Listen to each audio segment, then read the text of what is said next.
এদিকে police, RAB, answer বাহিনীর পোশাক পরিবর্তন করে বিপদে ডক্টর ইউনূস। বিভিন্ন ধরনের মন্তব্য আসছে এই ড্রেসকে কেন্দ্র করে। ডক্টর ইউনূস এখন কোন পদক্ষেপটি নেবেন? সাধারণ মানুষ, শিক্ষার্থী, নেতাকর্মীদের কাছে কি জবাব দিবেন? বদলে যাচ্ছে পুলিশ, র্যাব এবং আনসার বাহিনীর পোশাক। সচিবালয়ে আইন শৃঙ্খলা সংক্রান্ত উপদেষ্টা পরিষদের সভায় পোশাক পরিবর্তনের সিদ্ধান্ত চূড়ান্ত হয়।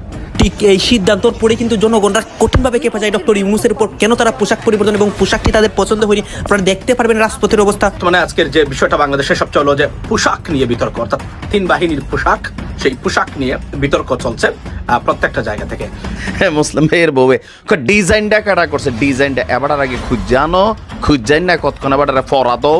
এখন এই যুগে আইসা এই যে আমাদের পুলিশ, র্যাব, আনসারের যে ড্রেসটা মানে সামনে আনছে, কি পরিমাণ একটা সস্তা চিপ কোয়ালিটির ড্রেস এটা আমার কাছে মনে হচ্ছে। আপনি দেখেন, মানে আমাদের র্যাবের আইন না পুলিশের সেই মানধাত্তা আমলের পোশাকটা দিয়ে দিছে, তারপর পুলিশের আইনে যে ড্রেসটা দিছে এটা কি যায়, মানে কোনোভাবেই যায়। আনসারের গায়ে যেটা দিছে একটা কি কালার, মানে বিদায়ী বছরে ছাত্র আন্দোলন থেকে গণ অভ্যুত্থান, শেখ হাসিনার পদত্যাগ এবং অন্তর্বর্তী সরকার গঠন সবটাই নাকি পূর্ব পরিকল্পিত। বাংলাদেশের রাজনীতিতে এই বিভিন্ন কথা কিন্তু এখন ভেসে আসছে। আমি ভোট করতে পারলাম না, তাহলে কি ছিটছেন আপনার ক্ষমতায় বসে? কোন দলকে নির্বাচিত করা মানে ক্ষমতায় বসানোর জন্য আমরা আসি না, কি ছিটতে আসছে? আমি জাতির জন্য বঙ্গবন্ধু শেখ মুজিবুর রহমান সাহেবকে আমি তাদের আশ্বাস, তাদের বিশ্বাস, তাদের ভালোবাসা নিয়ে বড় হয়েছি। ফিল্ম স্টাইলে, সিনেমা স্টাইলে সমন্বয়ক পিটালো তারা, যদিও সমন্বয়ক বলেছে ছাত্রলীগরা তাকে পিটিয়েছে। ফলে 5 আগস্ট যখন আওয়ামী লীগ সরকার পতন হয়েছে, তারপরে কি আমাদের বাংলাদেশে কোটা সকল কিছু মুছে গিয়েছে, বৈষম্য দূর হয়েছে? আমার তো মনে হয়। আসসালামু আলাইকুম রহমতুল্লাহ, সবাই কেমন আছেন? আশা করি সবাই অনেক অনেক ভালো এবং সুস্থ আছেন। সবাইকে স্বাগতম জানাচ্ছি আমাদের আরেকটি নতুন ভিডিওতে। প্রতিদিনের মতো আমি আপনাদের রিয়াদ ফারুকি আবারও চলে আসলাম নতুন একটা ভিডিও নিয়ে। দর্শক, আজকের ভিডিও টাইটেল এবং থাম্বনেল থেকে ইতিমধ্যে বুঝতে পেরেছেন কি বিষয় নিয়ে কথা বলবো। বর্তমানে চলমান দেশের যে রাজনীতির পরিস্থিতি চলতেছে তারই ধারাবাহিকতা আমরা চেষ্টা করি সবসময় আলোচিত সমালোচিত সব খবর সবার আগে আপনাদের মাঝে পৌঁছে দেওয়ার চেষ্টা করি। তারই ধারাবাহিকতা আজকের ভিডিও। ইতিমধ্যে আপনারা সবাই ভিডিওর শুরুতে বেশ কিছু অংশ বিশেষ দেখেছেন, যে অংশ বিশেষগুলো দেখে বুঝতে পেরেছেন আজকের ভিডিওটি কতটুকু গুরুত্বপূর্ণ হতে চলেছে। তাই আমি আর বিষয়টা নিয়ে বিস্তারিত বলবো না, কারণ বিস্তারিত বলতে গেলে ভিডিওটা অনেক লম্বা হয়ে যাবে। তাই সংক্ষেপে করার ক্ষেত্রে আমি মূল আলোচনা নিয়ে যাচ্ছি। তার আগে আপনাকে ছোট্ট একটি অনুরোধ জানিয়ে রাখতে চাই, যারা আমাদের ফারুকি অনলাইন ইউটিউব চ্যানেলটিতে এখনো নতুন আছেন, প্লিজ দয়া করে আমাদের চ্যানেল সাবস্ক্রাইব করে সাথে থাকবেন। চলুন আমরা একটা ভিডিও ফুটেজের মাধ্যমে ধারাবাহিকভাবে একটু বিস্তারিত দেখে আসবো। বউয়ে ডিজাইনটা কাটা করছে, ডিজাইনটা এবার আগে খুঁজান না কতক্ষণ এবার ফরা দাও, কচু দেওয়া লাগবো কেন? আমি খুবই হতাশ ভাই। এখন এই যুগে আইসা এই যে আমাদের পুলিশ, র্যাব, আনসারের যে ড্রেসটা মানে সামনে আনছে, কি পরিমাণ একটা সস্তা চিপ কোয়ালিটির ড্রেস এটা আমার কাছে মনে হচ্ছে। আপনি দেখেন, মানে আমাদের র্যাবের আইন না পুলিশের সেই মানধাত্তা আমলের পোশাকটা দিয়ে দিছে, তারপর পুলিশের আইনে যে ড্রেসটা দিছে এটা কি যায়, মানে কোনোভাবেই যায়। আনসারের গায়ে যেটা দিছে একটা কি কালার, মানে একটা স্মার্ট কান্ট্রি, স্মার্ট একটা আমাদের কি বলে যে আইন শৃঙ্খলা বাহিনী। র্যাবের আগের যে কালো পোশাকটা কি ভাবছিল ভাই, দেখছেন নি? একটা ভাবা ছিল, এটা দেখলে তো মনে হয় যে র্যাবের মুরকা ফিল হবে। তারপর আনসারেরটা এটা মোটামুটি আমার চলে, কিন্তু পুলিশেরটারও তো একটা গাড়াই আলছে। আমাদের লাস্ট যেই মানে কালারগুলা ছিল, এই কালারগুলা যারা সিলেক্ট করছেন, এই জন্য আসলে জনগণের নির্বাচিত সরকার দরকার। এই অন্তর্বর্তী সরকারের যারা আছেন, বিশেষ করে আমাদের স্বরাষ্ট্র উপদেষ্টা, আপনার একটু রুচির পরিবর্তন হওয়া দরকার। রুচি এটা পুরান ঢাকাই স্টাইলকে দিয়ে দিলেন কিনা আমি জানি না। তো আমরা দেখি কি বলা হচ্ছে। বাংলাদেশ পুলিশ, র্যাব এবং আনসারের পোশাক পরিবর্তনের সিদ্ধান্ত নিয়েছে সরকার। আর আজকে সচিবালয়ে আইন শৃঙ্খলা সংক্রান্ত উপদেষ্টা পরিষদ কমিটির সভা শেষে সংবাদ সম্মেলনে তথ্য জানিয়েছেন স্বরাষ্ট্র উপদেষ্টা লেফটেন্যান্ট জেনারেল মোহাম্মদ জাহাঙ্গীর আলম। আপনারা বাইয়ে কিন্তু লোকাল ভাষায় দিয়ে আলাইছে ড্রেসটাও।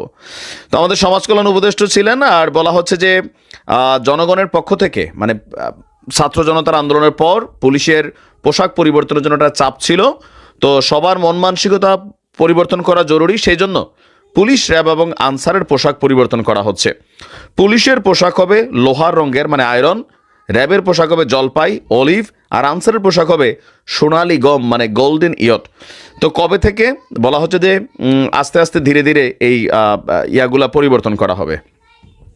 খুবই জেরবাদি রুচির পরিচয় দিছে এটাতে। যদি আপনারা ভালো কিছু দিতে না পারেন, রাষ্ট্রের টাকা খামাখা নষ্ট করেন না, বোঝেন নাই? টাকা তো আর আপনাদের টাকা না, জনগণের টাকা।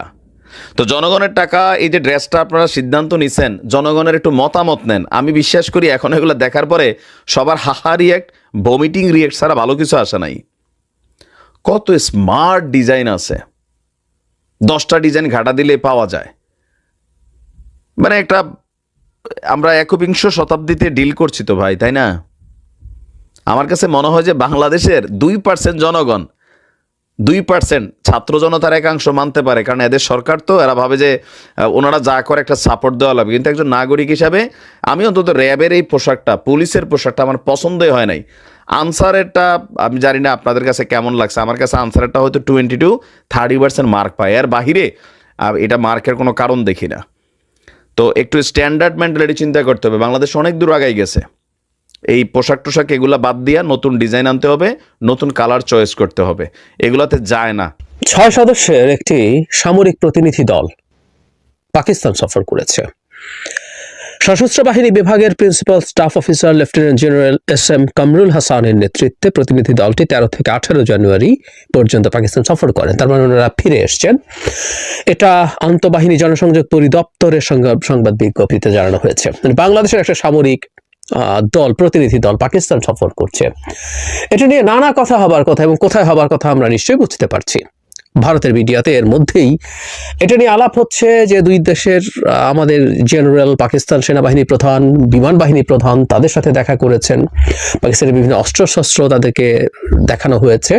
এবং একটা খবর, সেটা সবচেয়ে বেশি আলোচিত হয়েছে, সেটা হলো বাংলাদেশ পাকিস্তান থেকে ফাইটার প্লেন কেনার কথা ভাবছে, এরকম একটা নিউজ। আমরা জানি না ডিসিশনটা কি বা পরিকল্পনা আছে কিনা, কিন্তু পাকিস্তানের JF-17 যে প্লেনটা চায়নার সাথে জয়েন্ট কোলাবোরেশনে তৈরি করা হয়, সেটা বাংলাদেশ কেনার ব্যাপারে আগ্রহ দেখিয়েছে বলা হচ্ছে। এবং যথারীতি ভারতে এটা নিয়ে বাংলাদেশ যুদ্ধ করতে নেমে যাচ্ছে কিনা, নতুন করে প্লেন সংগ্রহ করছে এবং পাকিস্তান থেকে করছে, এসব নিয়ে নানান কথাবার্তা আসবো ওই জায়গায়। তার আগে একটু পেছনে যাই। এর আগে 2-3 সপ্তাহ আগেই একটা নিউজ ভারতের বিভিন্ন মিডিয়াতে ভীষণ সরগোল তৈরি করেছিল, এমনকি বাংলাদেশকে এটার বিরুদ্ধে স্টেটমেন্ট দিতে হয়েছে। সেটা হলো পাকিস্তানের সেনাবাহিনী বাংলাদেশে এসে বাংলাদেশের সেনাবাহিনীকে ট্রেনিং দেবে, এরকম একটা নিউজ।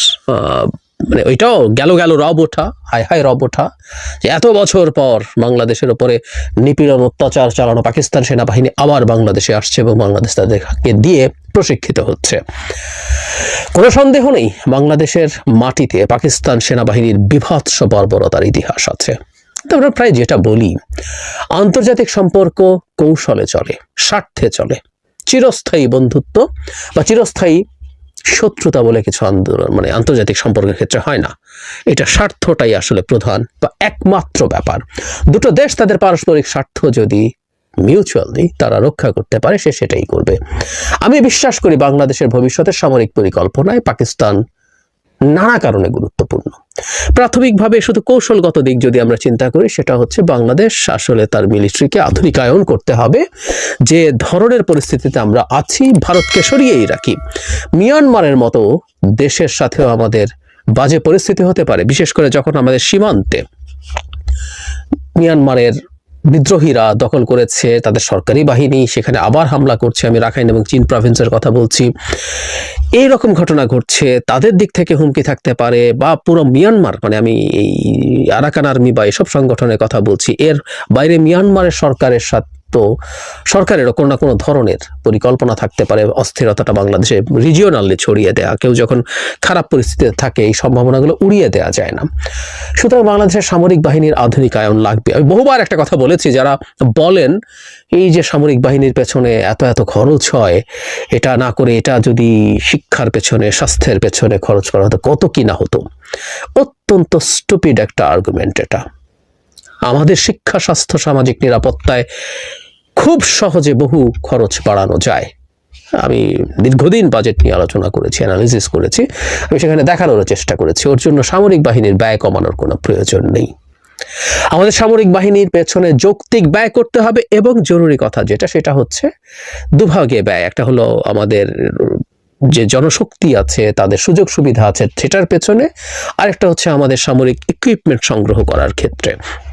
আমি বিশ্বাস করি আমাদের সামরিক ইকুইপমেন্ট সংগ্রহ করার ক্ষেত্রে খুবই মনোযোগ দেওয়া উচিত। আমাদের সামরিক বাহিনীর মধ্যে এই অভিযোগ আছে, এটা একটু তলিয়ে খতিয়ে দেখা দরকার। সেটা হচ্ছে অনেক ক্ষেত্রেই তাদেরকে প্রদেয় সুযোগ সুবিধা বাংলাদেশের স্ট্যান্ডার্ড, আমরা বলছি না তারা অনেক কিছু পান, কিন্তু বাংলাদেশ স্ট্যান্ডার্ডে এটা বেশি কিনা সেই ব্যাপারটা একটু খেয়াল রেখে ইকুইপমেন্টের পেছনে আমাদের খরচ বাড়ানো দরকার।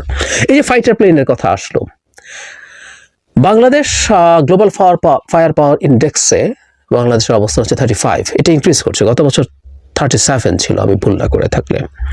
কিন্তু এয়ারফোর্সের যে র্যাঙ্কিং এবং বিশেষ করে ফাইটার এয়ারফোর্সের যে র্যাঙ্কিং, সেখানে বাংলাদেশ 40-এর বাইরে 44। তার মানে আমাদের ওই জায়গায় দুর্বলতাটা খুব ক্লিয়ারলি দেখা যাচ্ছে। উইকিপিডিয়াতে যে তথ্য পাওয়া যায়, বাংলাদেশে ফাইটার প্লেন আছে মাত্র 2 রকম। একটা হচ্ছে MiG-29, 6টা বা 8টা সম্ভবত প্লেন এখন অপারেশনাল আছে। 16টা কেনা হয়েছিল সম্ভবত, কিন্তু অপারেশনাল আছে মাত্র 8টা।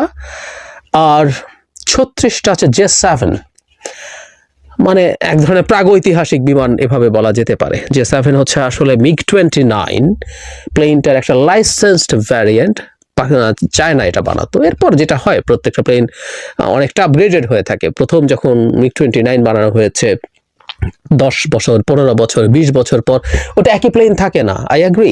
ঠিক একইভাবে J7 যতদিন ধরেই বানাক না কেন, এটার আপগ্রেডেড ভার্সন হচ্ছে বাংলাদেশ অনেকগুলো ভার্সন আপগ্রেডেড গুলো কিনেছে বা অনেকগুলো আপগ্রেড করিয়ে নিয়েছে।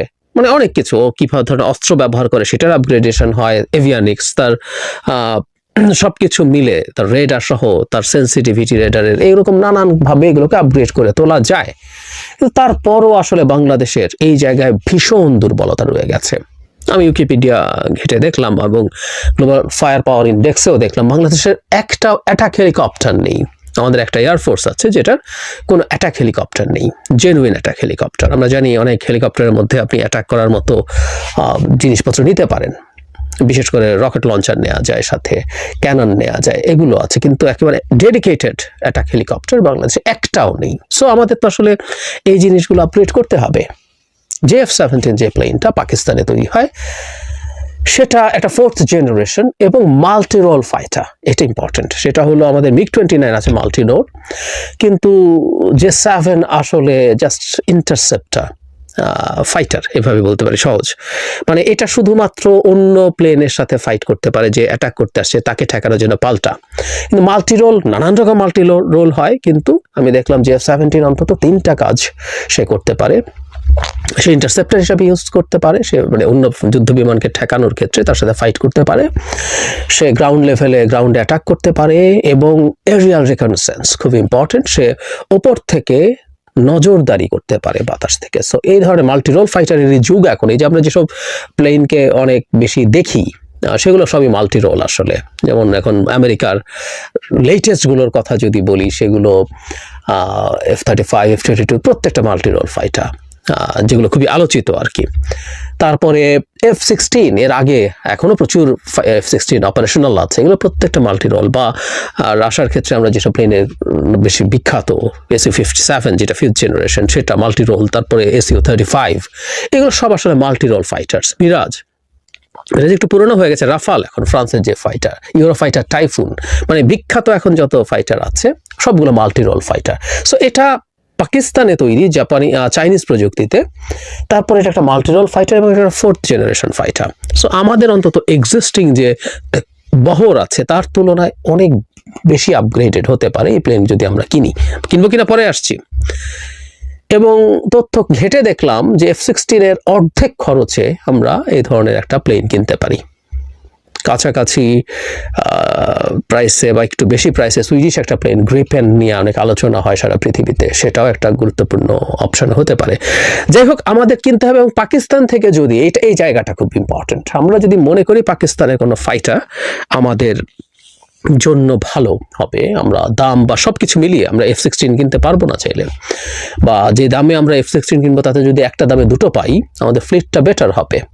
এবং আমাদের এই রিজিয়নে আমাদের যে পটেনশিয়াল থ্রেটস আছে তার সাথে যুদ্ধ করার ক্ষেত্রে আমার কোন ধরনের ফ্লিট তৈরি করতে হবে সেটা নিশ্চয়ই আমরা বুঝি। এবং F-17 may be a good choice. আর এটা নিশ্চয়ই আমরা যাচাই বাছাই করে দেখব এবং কিনবো, কিন্তু এটার একটা অন্য রকম গুরুত্ব আছে, এটাকে আমি একটু বলতে চাই। পাকিস্তান থেকে আর্টিলারি শেল কেনা নিয়েও প্রচুর শোরগোল হয়েছিল। আমার এখন এই ফাইটার কিনবো কিনা সেটা নিয়েও নানান কথাবার্তা আছে। আমাদের যদি বনে, আমাদের যদি ভালো লাগে, অলমোস্ট সবকিছু আছে। এখন চাইনিজ প্রযুক্তি অনেক ভালো, মানে ইউরোপিয়ান বা আমেরিকানের মতো না। ওই যে আবারও বলছি, এটা একটা মূল্য আছে, এটা ডেফিনেটলি। এই গল্পের আসল জায়গাটা ছিল এটা।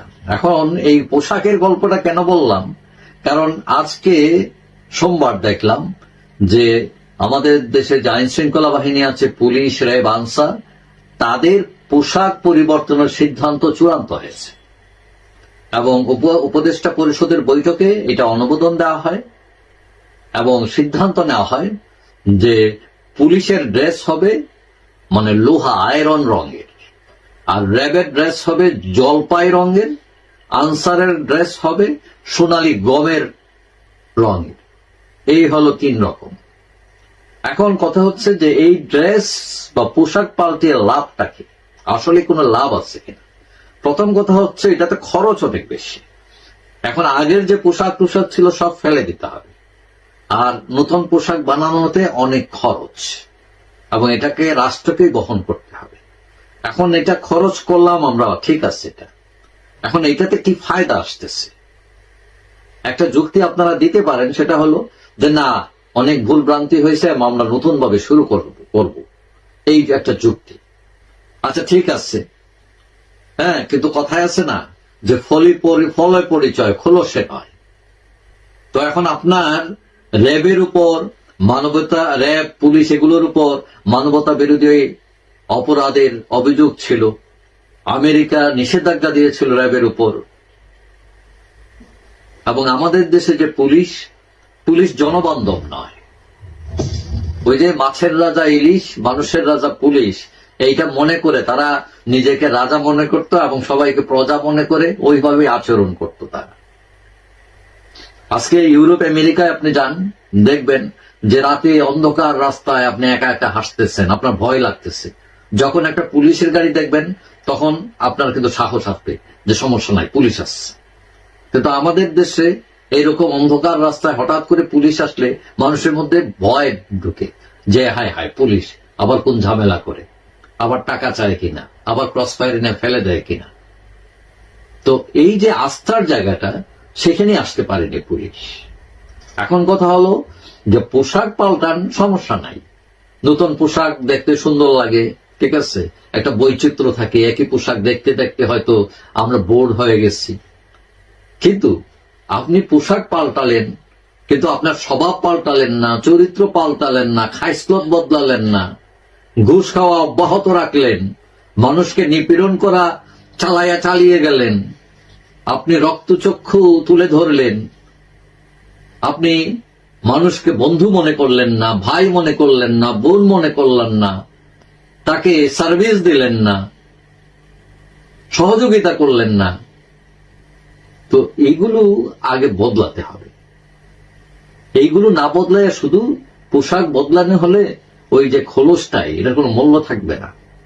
আশা করি যারা পুলিশ, র্যাব, আনসার, যারাই ডোনাল্ড ট্রাম্প আনুষ্ঠানিকভাবে বসার সঙ্গে সঙ্গে বিশাল কিছু ঘটে যাবে আওয়ামী লীগের ক্ষেত্রে, সেরকম একটি ভাবনা, বুক ভরার স্বপ্নে আওয়ামী লীগের নেতা কর্মীরা ছিলেন। এবং এগুলো যে কিছু ঘটবে না সেগুলো তো অন্তত মিনিমাম জ্ঞান সম্পন্ন মানুষ তারা হিসেব করে রেখেছিলেন।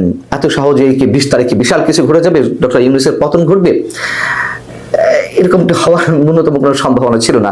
তবে এখনো আওয়ামী লীগের নেতা কর্মীরা বা আওয়ামী লীগের শীর্ষ নেতারা যে হিসেবগুলো কষছেন ডোনাল্ড ট্রাম্পকে ঘিরে, তার একটা বিশ্লেষণ এবং নানান ধরনের কারণ হিসেব বিবিসি তার একটি প্রতিবেদনে তুলে এনেছে। যদিও এই সব কারণ ঘিরে আমরা নিজেরাই এর আগে নানান ধরনের ব্যাখ্যা করছিলাম, যাই হোক বিবিসি নতুন করে কারণগুলো তুলে এনেছে। সেই হিসেব থেকে আসলে কতটুকু মেলানো যেতে পারে, ডোনাল্ড ট্রাম্প আওয়ামী লীগের আশীর্বাদ হয়ে এসেছেন, আওয়ামী লীগ আবার দেশে পুনঃপ্রতিষ্ঠা পাবে, কিংবা নির্বাচনের মাধ্যমে ক্ষমতায় আসবে, কিংবা যেভাবেই হোক পাশার দান উল্টে যাবে বাংলাদেশের ক্ষেত্রে, বিবিসি যেটি বলছে কারণগুলোর মধ্যে প্রথম হচ্ছে আওয়ামী লীগ যে হিসেব বের করছে সেই জায়গা থেকে বলছে ডোনাল্ড ট্রাম্প যাদের পছন্দ করেন না তারা বাংলাদেশের সরকার প্রধান, অন্তর্বর্তীকালীন সরকার প্রধান অধ্যাপক মোহাম্মদ ইউনূস সাহেবকে পছন্দ করেন না। কেমন? সেটা হচ্ছে যে doctor Mohammad Yunus Joe Biden প্রশাসনের সমর্থন পেয়েছিলেন, সেটি তিনি ডোনাল্ড ট্রাম্পের কাছ থেকে পাবেন না। এবং মোহাম্মদ ইউনূস যুক্তরাষ্ট্রের সাবেক পররাষ্ট্রমন্ত্রী হিলারি ক্লিনটনের নির্বাচনে ডেমোক্রেট দলের তহবিলে তিনি অর্থ প্রদান করেছিলেন, কিন্তু ডোনাল্ড ট্রাম্প প্রথম নির্বাচনে হিলারি ক্লিনটনকে হারিয়েই তিনি বিজয়ী হয়েছিলেন। আবার 2020 সালের নির্বাচনে মিস্টার ট্রাম্প ডেমোক্রেট দলীয় জো বাইডেনের কাছে হেরেছেন এবং জো বাইডেনও ডক্টর মোহাম্মদ ইউনূসকে সর্বাত্মক সহযোগিতা করে আসছিলেন বা সমর্থক হিসেবে আমরা জানি যে কতটা তিনি হার্ডলাইনে ছিলেন। শেখ হাসিনার সরকারের পতনে উচ্ছ্বাস প্রকাশ করেছিল জো বাইডেন সরকার এবং সাবেক মার্কিন পররাষ্ট্রমন্ত্রী হিলারি ক্লিনটনও উচ্ছ্বাস প্রকাশ করেছিলেন এবং ইউনূস সরকারের যারা সমর্থক তারাও একইভাবে উচ্ছ্বাস প্রকাশ করেছিলেন। অন্যদিকে আওয়ামী লীগ সরকারে থাকার সময় বেশ কয়েক বছর ধরে নির্বাচন ইস্যুতে জো বাইডেন যে চাপ প্রয়োগ করে আসছিল সেটিও আমরা সবাই জানি। র্যাবের উপরে নিষেধাজ্ঞা দিল যুক্তরাষ্ট্র সরকার, জো বাইডেন সরকার, এবং নির্বাচনকে কেন্দ্র করে তারা ভিসা নীতিও আরোপ করলো হাসিনা সরকারের উপরে। তখন তো আওয়ামী লীগ একটা বেকায়দায় পড়েছিল, কিন্তু ট্রাম্প সরকার কি এখন সে পথে এগোবে? আবার শেখ হাসিনা তো প্রায়শই বলতেন যে আমেরিকা চায় না আওয়ামী লীগ কোনোভাবে ক্ষমতায় থাকুক, যুক্তরাষ্ট্র চায় না শেখ হাসিনা বাংলাদেশের সরকার প্রধান হিসেবে আর বেশি দিন কন্টিনিউ করুক। এটি বাইডেন প্রশাসন চায়নি, এটা আমরা সবাই জানি। এবং বাংলাদেশে একটি খ্রিস্টান রাষ্ট্র প্রতিষ্ঠা করতে চেয়েছে জো বাইডেন প্রশাসন, বাংলাদেশে কিছু অংশ নিয়ে, আশপাশে কিছু অংশ নিয়ে এরকম একটি প্ল্যান আমেরিকার ছিল, সেটা তিনি সরাসরি বলেছেন, সে বিষয়ে আমরা জানি। কিন্তু ট্রাম্প কি সেটি করবে? এবং নির্বাচনের আগে, মার্কিন নির্বাচনের আগে ডোনাল্ড ট্রাম্প টুইটে বাংলাদেশের সংখ্যালঘুদের নির্যাতনের অভিযোগ এনে তিনি তার নিন্দা জানালেন। এতে করে আওয়ামী লীগের নেতাকর্মীরা স্বস্তি প্রকাশ করলেন, উচ্ছ্বাস প্রকাশ করলেন। এবং তারও আগে শেখ হাসিনা তিনি প্রকাশ্যেই অডিও বার্তায় বলছিলেন যে মার্কিন নির্বাচনের দিকে খোঁজ রাখতে। এইসব কারণকে বিবেচনায় নিয়ে এসে আওয়ামী লীগ নতুন হিসাব কষছে যে তাদের জন্য বাংলাদেশ উর্বর হয়ে উঠছে, হয়তো বেশি দিন লাগবে না। আওয়ামী লীগের সাবেক তথ্য সম্প্রচার মন্ত্রী মোহাম্মদ আলী আরাফাত তিনি বিবিসিকে বলছেন যে বাইডেন প্রশাসন বাংলাদেশ সহ অনেক দেশের অভ্যন্তরীণ রাজনীতিতে সরাসরি হস্তক্ষেপ করেছে, কিন্তু ডোনাল্ড ট্রাম্প আগেই দেখিয়েছেন যে তিনি এ ধরনের নীতিকে বিশ্বাস করেন না। তাহলে বিষয়টা কি দাঁড়ালো? এতগুলো হিসেব যখন আওয়ামী লীগের পক্ষ থেকে আসছে, তখন আবার একটু বিপরীতধর্মী কথা বলে ফেললেন না মোহাম্মদ আরাফাত, যে ট্রাম্প এসব নীতিতে বিশ্বাস করেন না, বাইডেন যা করেছেন। তো বিশ্বাস যদি নাই করেন তাহলে তাকে নিয়ে উচ্ছ্বাস করার কি আছে? বিশ্বাস যদি নাই করেন তাহলে ইউনূস প্রশাসনের পেছনে তিনি কেন লাগবেন? বিষয়টা হচ্ছে যে আওয়ামী লীগের যে হিসাব নিকাশ সেগুলো আমি বলবো কোনো কোনো ক্ষেত্রে ঠিক আছে, সর্বাংশে না হলে, এটি আমার বিবেচনায়। আরেকটি বিষয় হচ্ছে যে যেদিক থেকে কন্ট্রাডিক্টরি বা বাস্তবতা বিবর্জিত, তা হচ্ছে ট্রাম্প প্রশাসন হোক আর বাইডেন প্রশাসন হোক, যেই হোক না কেন, বাংলাদেশের রাজনীতিতে হস্তক্ষেপ করবে না যুক্তরাষ্ট্র, এটি মনে করার কোনো কারণ নেই। জিও স্ট্র্যাটেজিক্যাল পলিসি থেকে বা এই অঞ্চলে যুক্তরাষ্ট্রের যে স্বার্থ রয়েছে সেই জায়গা থেকে অবশ্যই যুক্তরাষ্ট্র সবসময় বাংলাদেশের রাজনীতিতে হোক বা ভূ রাজনৈতিক হিসেব নিকেশ থেকে হোক তারা হস্তক্ষেপ করবেই। এটিকে উড়িয়ে দিয়ে কোনো ধরনের বিশ্লেষণ করার মানে হচ্ছে আমরা বাস্তবতাকে অস্বীকার করছি। যদিও অনেক বিজ্ঞজনেরা কিংবা কূটনীতিবিদরা তারা বলছেন যে যুক্তরাষ্ট্রের সরকারে যেই আসুক না কেন পররাষ্ট্র নীতিতে কোনো ধরনের চেঞ্জ আসে না। আমি আমার ক্ষুদ্র অবস্থান থেকে বিনয়ের সঙ্গে এগুলোর মোটামুটি বিরোধিতা করি। পররাষ্ট্রনীতিতে খুব বেশি পরিবর্তন আসে না, কিন্তু পরিবর্তন তো আসেই, এটি বাস্তবতা। চীন ইস্যুতে যুক্তরাষ্ট্র যেই নীতি অবলম্বন করে আছে চীনের প্রভাব এই অঞ্চলে প্রতিরোধের জন্য, সেটিকে একেবারে ট্রাম্প প্রশাসন ভুলে যাবে? প্রশ্নই ওঠে না। এবং সর্বশেষ বাংলাদেশে নিযুক্ত যুক্তরাষ্ট্রের ভারপ্রাপ্ত রাষ্ট্রদূত ক্লাসি জ্যাকবসন, তিনি কিন্তু আমাদের প্রধান উপদেষ্টার সঙ্গে দেখা করেছেন, কথা বলেছেন সোমবার, এবং সেই জায়গাতে তিনি বলেছেন বাংলাদেশে মানবাধিকার ইস্যুতে এবং সংখ্যালঘু নির্যাতনের বিষয়ে উদ্বেগ যুক্তরাষ্ট্র প্রকাশ করছে, এটি জানিয়ে দিয়েছেন। মানবাধিকার কোনটা? আওয়ামী লীগের বিরুদ্ধে যা কিছু হচ্ছে, আওয়ামী লীগের যারা অপরাধী, আওয়ামী লীগের যারা খুনি, হত্যাকারী, তাদের বিচার অবশ্যই হবে, কিন্তু ঢালাওভাবে যা হচ্ছে সেটা তো মানবাধিকার লঙ্ঘনের পর্যায়ে পড়ে নিঃসন্দেহে। আর সংখ্যালঘু নির্যাতন, আমি যে সবসময় বলে আসছি যে এগুলো রাজনৈতিক হামলা। সবকিছুই কি আসলে মেটিকুলাস প্ল্যানের অংশ? দর্শক, এই মুহূর্তে শেখ হাসিনা সহ বাংলাদেশ আওয়ামী লীগের নেতাদের জন্য একটা দুর্ভেদ্য দুর্গ হিসেবে আমরা দেখছি ভারতকে। কিন্তু দিন শেষে ভারত থেকে আজকে যেই ঘোষণা এসেছে, যদি এটা সরকারি কোনো ঘোষণা না, বাট এই টিমটা ভারতে খুবই শক্তিশালী, বিজেপি সরকারের খুবই কট্টর সমর্থক একটা গ্রুপ। ইভেন আপনি এই বিজেপির শাসনামলে এই গ্রুপটার বিভিন্ন কর্মকাণ্ড যদি আপনি দেখেন, ভারতের ইতিহাস বদলাই দিছে এদের বিভিন্ন রকম কি বলা হয় যে ঘোষণার পরপর। যেমন এই মুহূর্তে আমরা যদি ধরি বৈষম্য বিরোধী ছাত্র আন্দোলন, যেমন কোনো কিছু চাইলে আপনার সরকার সেটাকে মাইনা নেয়, বিজেপি সরকারের মধ্যে একটা ঘটনা হচ্ছে কি, এই টিমটা যখনই মাঠে কোনো আওয়াজ তোলে বিজেপি সরকার তাদেরকে মেনেই নেয়, কারণ এটা সরকারের একটি টিম, আর টিমটির নাম হচ্ছে শিবসেনা।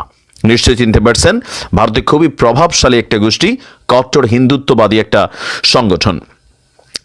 বলিউড তারকা সাইফ আলী খানের ঘটনায় যখন বাংলাদেশি একজন যুবককে এখানে কানেক্ট করানোর চেষ্টা করা হচ্ছে, যদিও সে ভারতের নাগরিক, আইনজীবী বলছে তার নাম বিজয় দাসী, বাট তাকে শরীফ হিসাবেই অভিহিত করার চেষ্টা করছে মুম্বাই পুলিশ। এই সকল ঘটনার ইস্যুতে আপনার আমরা যদি দেখি, একজন শিবসেনার যিনি এমপি, শিবসেনা এমপি, তার নাম হচ্ছে সঞ্জয় রাউত। ভারতের হিন্দুত্ববাদী দল এই শিবসেনার এমপি সঞ্জয় রাউত বলছেন ভারত থেকে সব বাংলাদেশিদেরকে বের করে দেওয়া উচিত, আর এটার শুরু হওয়া উচিত বাংলাদেশ থেকে ভারতে পলাতক প্রধানমন্ত্রী শেখ হাসিনাকে দিয়ে, যাকে ভারত সরকার আশ্রয় দিয়েছে। সঞ্জয় রাউত বলছেন যে শেখ হাসিনাকে রাজনৈতিক আশ্রয় দেওয়া হয়েছে। ইভেন আওয়ামী লীগের অনেকেই বাংলাদেশ থেকে এখানে যারা গেছে তাদেরকে আশ্রয় দেওয়া হয়েছে, তারা শুধু আতঙ্কই সৃষ্টি করেছেন। এর কারণ মুম্বাই মিউনিসিপ্যাল নির্বাচন, যখনই আমরা পার্লামেন্টে বাংলাদেশের বিরুদ্ধে কথা বলতে চাই তখনই এই বিজেপি সরকার আমাদেরকে থামিয়ে দেয়। এক্ষেত্রে তারা আন্তর্জাতিক সম্পর্কের কথা বলে।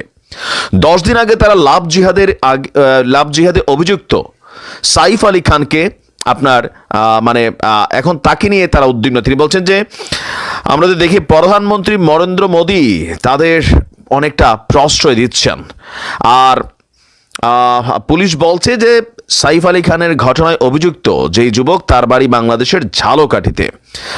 আর সাইফ আলী খানের এই ঘটনায় আইনজীবী যখন এক বক্তব্য দিচ্ছেন, তখন আমরা দেখছি ভিন্ন বক্তব্য দিচ্ছে আপনার মুম্বাই পুলিশ। এখন ভারতে এই মুহূর্তে বাংলাদেশের সাথে যে সম্পর্ক, বিশেষ করে গেল 2-3 দিন আগে চাঁপাবি-নবাবগঞ্জ সীমান্তে যে ঘটনা ঘটেছে, ভারতের সরকার কিছুটা নীরব থাকলেও কিন্তু লোকাল পিপল তারা এটাকে মানতেই পারতেছে না। আমরা বাংলাদেশে আমরা যেমন মানতে পারি না, তাদের দেশের এমপি মন্ত্রী যারা ধর্ম নিয়ে রাজনীতি করেন, বাংলাদেশ ইস্যুতে এই মুহূর্তে যারা বিগড়ে আছেন, বিশেষ করে ডক্টর মোহাম্মদ ইউনূসের সরকার, বা এই মুহূর্তে বাংলাদেশে বিভিন্ন কার্যক্রম, ওয়াজ মাহফিল, এগুলোর কারণে ভারতের মধ্যে একটা আতঙ্ক তৈরি হয়ে আছে। আর মনে করছে যে ভারতের সাথে যে শত্রুতার জায়গাটা ডক্টর মোহাম্মদ ইউনূস তৈরি করছেন, ভারতের সাথে যুদ্ধ বাঁধাতে চাইছেন, বাংলাদেশে একটা মৌলবাদী সম্প্রদায় তারা জাগ্রত হয়েছে, যারা ভারতের মধ্যে নানান ধরনের ঘটনা ঘটানোর চেষ্টা করছেন। ইভেন বৈষম্য বিরোধী আন্দোলনের সমন্বয়করা, জাতীয় নাগরিক কমিটির যারা নেতারা আছেন, সরকারের বিভিন্ন সেকশন থেকে আপনার যে এই কথাগুলো ভারত সরকারের উদ্দেশ্যে বলা হচ্ছে, তো এই শিবসেনার যে এমপি আছেন বা ভারতের অনেক গোষ্ঠী এখন মনে করছে বাংলাদেশের সাথে ভারতের সম্পর্ক খারাপ হওয়ার প্রধান কারণ হচ্ছেন এই শেখ হাসিনা। শেখ হাসিনাকে আশ্রয় দেওয়ার কারণেই ভারতের প্রতি বাংলাদেশের জনগণের মন বিগড়াই গেছে। ইভেন একটা 53 বছরের যেই সুসম্পর্ক ছিল সেটা ভেঙে চুরে দুঃসম্পর্ক তৈরি হয়েছে, শত্রুতায় পরিণত হয়েছে। ইভেন আপনারা জানেন যে মোদির সরকার এই মুহূর্তে মুসলিমদেরকে ভারতে আশ্রয় দেওয়া নিয়ে নানান ধরনের রুলস রেগুলেশন, নাগরিকত্ব থেকে শুরু করে অনেক কিছু কিন্তু তৈরি করছেন। আর যখন এই মুহূর্তে বাংলাদেশ থেকে 90% যারা ভারতে প্রবেশ করছে তারা মুসলমানই, এইটাকে কিন্তু ভারতের এই কট্টরপন্থী শিবসেনা গ্রুপ বা তাদের যারা এমপিরা আছেন, প্রভাবশালী মন্ত্রীরা আছেন, তারা বিষয়টাকে সহজে নিচ্ছেন না। এখন প্রশ্ন হচ্ছে শেখ হাসিনাকে ভারত থেকে বের করে দেওয়ার অথবা আওয়ামী লীগ সহ বাংলাদেশিদেরকে বের করে দেওয়ার যেই দাবি উঠেছে সেটা আপনারা তো অবশ্যই বিষয়টি আপনার মতামত কমেন্টে জানাবেন। কারা পরবর্তীতে অর্থাৎ ডক্টর ইউনূস যে রাষ্ট্র চালাচ্ছেন সেটাকে আপনারা কতটুকু সমর্থন করেন, এটা নিয়ে আপনারা মতামত দ্রুত জানাতে পারেন কমেন্ট সেকশনে। ধন্যবাদ সবাইকে, ভালো থাকবেন, সুস্থ থাকবেন, আল্লাহ হাফেজ। শেখ হাসিনা ও জয়ের ডলার পাচারের অভিযোগ অনেকটাই সত্য বলছেন দুদক চেয়ারম্যান। সাবেক প্রধানমন্ত্রী শেখ হাসিনা ও তার ছেলে সজীব ওয়াজেদ জয়ের বিরুদ্ধে যুক্তরাষ্ট্রে $300 মিলিয়ন পাচারের অভিযোগ অনেকটাই সত্য, একথা জানিয়েছে দুর্নীতি দমন কমিশনের দুদক চেয়ারম্যান ডক্টর মোহাম্মদ আব্দুল মোমেন। বলেছেন তাদের বিরুদ্ধে তদন্ত করে ব্যবস্থা নেওয়া হবে। রোববার 22 সেপ্টেম্বর বিকেলে প্রথম গণমাধ্যম কর্মীদের সঙ্গে মতবিনিময় সভায় দুদক চেয়ারম্যান এসব কথা বলেন। সাংবাদিকদের সাথে মতবিনিময়ে দুদক চেয়ারম্যান বলেন, এ সময় দুদকের বিরুদ্ধে নানান অভিযোগ যৌক্তিক জানিয়ে প্রভাব মুক্তভাবে স্বচ্ছ তদন্ত করার প্রতিশ্রুতি দেন দুদক চেয়ারম্যান। টানা 15 বছর ক্ষমতাকে কুক্ষিগত করে দেশকে দুর্নীতির এক স্বর্গরাজ্য গড়ে তুলেছিলেন আওয়ামী লীগ সরকার। দলের প্রভাব কাটিয়ে বিভিন্ন প্রকল্প ভাগিয়ে নিয়ে দুর্নীতি আর টাকা পাচারের প্রতিযোগিতায় নেমেছিল আওয়ামী লীগের তৃণমূল নেতাকর্মী থেকে শুরু করে হাইকমান্ড পর্যন্ত। গণ অভ্যুত্থানে সাবেক শেখ হাসিনার পতনের পর তাদের দুর্নীতি ফিরিস্তি বের হচ্ছে প্রতিদিনই। তাদের দুর্নীতির এই মহাযজ্ঞে সাবেক প্রধানমন্ত্রী শেখ হাসিনা ও তার ছেলে সজীব ওয়াজেদ জয়ও পিছিয়ে নেই। দেশ থেকে $300 মিলিয়ন যুক্তরাষ্ট্রে পাচার অভিযোগ রয়েছে তাদের বিরুদ্ধে। বিষয়টি আমলে নিয়ে তদন্ত শুরু করেছে দুদক। সবাই সাংবাদিকদের এই সংস্থার নানান অনিয়ম সংস্থাকে কুক্ষিগত করাও কর্মকর্তাদের দুর্নীতির বিষয়টি সামনে এনে নতুন কমিশনের অবস্থান জানতে চাইলে কমিশনাররা বলেন, কারো ভয়ভীতি দুদকের তদন্ত প্রভাবিত করতে পারবে না বলে জানান কমিশনার ব্রিগেডিয়ার জেনারেল অব হাফিজ আহমেদ ফরিদু, কমিশনার মিয়া মোহাম্মদ আলী আকবর। দর্শক দর্শক ভিডিওটি ভালো লাগলে অবশ্যই শেয়ার করে দিবেন। ধন্যবাদ সবাইকে। পেটানোর ঘটনা ঘটেছে। রোববার মারধর করা হলেও আজ সেই ভিডিও ভাইরাল হয় সামাজিক যোগাযোগ মাধ্যমে।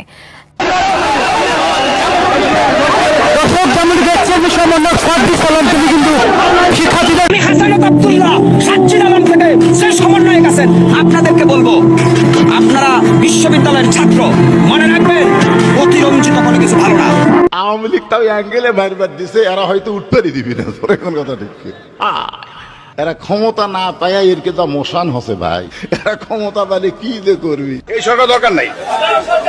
ব্যাংকে চাকরি করবে, গ্রাম ব্যাংকে চাকরি করতে গিয়া যে গ্রাম ব্যাংকে আসলে চাকরি করছে না, ওই গ্রাম ব্যাংকে গিয়ে চাকরি করতে সুদী ব্যবসা করতে। আমরা দুঃখিত, ক্ষমা চাচ্ছি।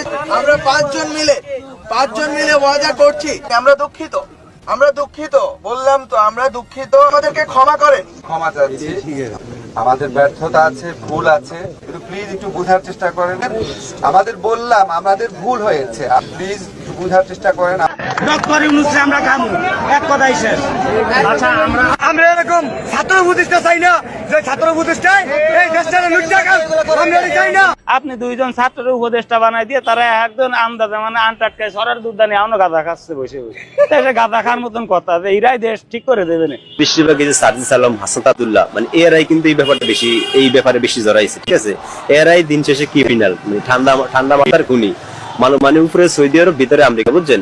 এই জিনিসটা মানুষ আগে বুঝতে হারে নেই যে আসলে ওরা কি, পরে আমরা বুঝি আসলে ওরা চাই কি আর করতে চাই কি। ঠিক আছে, দেশ তো শুধু ছাত্রের না, শুধু ছাত্রেরাই দেশে বসবাস করে না, আমরাও বসবাস করি। স্বাধীন করেছি, সংস্কারও করব। স্বাধীন একবারই হয়েছে, স্বাধীন কাদের সাথে হইতে পারে? আইন উপদেষ্টাকে বলতে চাই, আসিফ সোনা, তোমার ঘুমটা একটু ভাঙাও। ভালোবাসা দিয়া তুমি ফ্যাসিস্ট লীগকে মানুষ করতে পারবা না। দেশের কথা আমরা এখনো চিন্তা করছি না, পূর্বেও করিনি, ভবিষ্যতেও করব না। আসসালামু আলাইকুম রহমতুল্লাহ, সবাই কেমন আছেন? আশা করি সবাই অনেক অনেক ভালো এবং সুস্থ আছেন। সবাইকে স্বাগতম জানাচ্ছি আমাদের আরেকটু নতুন ভিডিওতে। প্রতিদিনের মতো আমি আপনাদের কাছে রিয়াদ ফারুকি আবারও চলে আসলাম নতুন একটা ভিডিও নিয়ে। দর্শক, আজকের ভিডিও টাইটেল এবং থাম্বনেল থেকে ইতিমধ্যে বুঝতে পেরেছেন কি বিষয় নিয়ে কথা বলবো। বর্তমানে চলমান দেশের যে রাজনীতির পরিস্থিতি চলতেছে তারই ধারাবাহিকতা আমরা চেষ্টা করি সবসময় আলোচিত সমালোচিত সব খবর সবার আগে আপনাদের মাঝে পৌঁছে দেওয়ার চেষ্টা করি। তারই ধারাবাহিকতা আজকের ভিডিও। ইতিমধ্যে আপনারা সবাই ভিডিওর শুরুতে বেশ কিছু অংশবিশেষ দেখেছেন, যে অংশবিশেষগুলো দেখে বুঝতে পেরেছেন আজকের ভিডিওটি কতটুকু গুরুত্বপূর্ণ হতে চলেছে। তাই আমি আর বিষয়টা নিয়ে বিস্তারিত বলবো না, কারণ বিস্তারিত বলতে গেলে ভিডিওটা অনেক লম্বা হয়ে যাবে। তাই সংক্ষেপে করার ক্ষেত্রে আমি মূল আলোচনা নিয়ে যাচ্ছি। তার আগে আপনাকে ছোট্ট একটি অনুরোধ জানিয়ে রাখতে চাই, যারা আমাদের ফারুকি অনলাইন ইউটিউব চ্যানেলটিতে এখনো নতুন আছেন, প্লিজ দয়া করে আমাদের চ্যানেল সাবস্ক্রাইব করে সাথে থাকবেন। চলুন আমরা একটা ভিডিও ফুটেজের মাধ্যমে ধারাবাহিকভাবে একটু একটা জিনিস, কয় টাকা উনি লোন দিলে কয় টাকা ওনার বেনিফিট আইবে, এটা ইউনুস সুন্দর করে পার। শুনেন, ইউনুস রাজনৈতিক ব্যক্তিত্ব না, ওনারে সবাই আপনার সাপোর্ট করবে। কোথায় এরকম উন্নয়নমূলক কর্মকাণ্ড করবে? একমাত্র আওয়ামী সরকারই পারে। বাংলাদেশ আওয়ামী লীগ ঐতিহ্যবাহী সংগঠন। আমার তো মনে হয় না যে আওয়ামী লীগ ছাড়া নির্বাচন হইলে এটা গ্রহণযোগ্যতা অর্জন। আমি চাই না যে এই সংগঠন নিষিদ্ধ। ব্যক্তির অপরাধ থাকতে পারে, কিন্তু পুরো সংগঠনের অপরাধ। দেশ তো শুধু ছাত্রের না, শুধু ছাত্রেরাই দেশে বসবাস করে না, আমরাও বসবাস করি। স্বাধীন করেছি, সংস্কারও করব। স্বাধীন একবারই হয়েছে, স্বাধীন কাদের সাথে হইতে পারে? আপনারা তো 3 জন সাংবাদিক, আমাদেরকে প্রশ্ন করবেন, আমরা উত্তর দেব। আমি আপনাদেরকে প্রশ্ন করতে চাই, বৈষম্য বিরোধী যে আন্দোলন হলো, ছাত্র আন্দোলন, আদৌ কি বৈষম্য দূর হয়েছে? আমি তো দেখি প্রত্যেকটা সেক্টরে, প্রত্যেকটা ক্ষেত্রে এখনো সেই আগের থেকে আরো বেশি বৈষম্য চলছে। আমরা জাতি হিসাবে খুবই খারাপ। আমাদের মতো এত অসভ্য জাতি আমি মনে হয় না যে বহির্বিশ্বে এরকম অসভ্য জাতি আছে। এটা হইলো আমাদের জাতীয়, এটা একটা জাতিগত একটা আমাদের সমস্যা আছে। এটা আগে নিরসন করতে হইব। যার যার স্থান থেকে তার ভালো হইতে হইব। আর বর্তমান সরকার এগুলো ম্যান্ডেট করতে পারতেছে না। আর উনি রাজনৈতিক কোনো ব্যক্তিত্ব না, ওনার দেওয়ার সম্ভব না। এখানে প্রয়োজন, খুবই জরুরি প্রয়োজন রাজনৈতিক ব্যক্তিত্বের। হ্যাঁ, অতি দ্রুত একটা নির্বাচনের দরকার। নির্বাচন দিলে একটা রাজনৈতিক দল ক্ষমতা এসে এই দেশ সংস্কার বলেন, এই বিভিন্ন ধরনের কমিশন গঠন করে, এগুলো রাজনৈতিক ব্যক্তিরা করবে। এটা ওনার কোনো এখতিয়ার না আমার মনে হয়।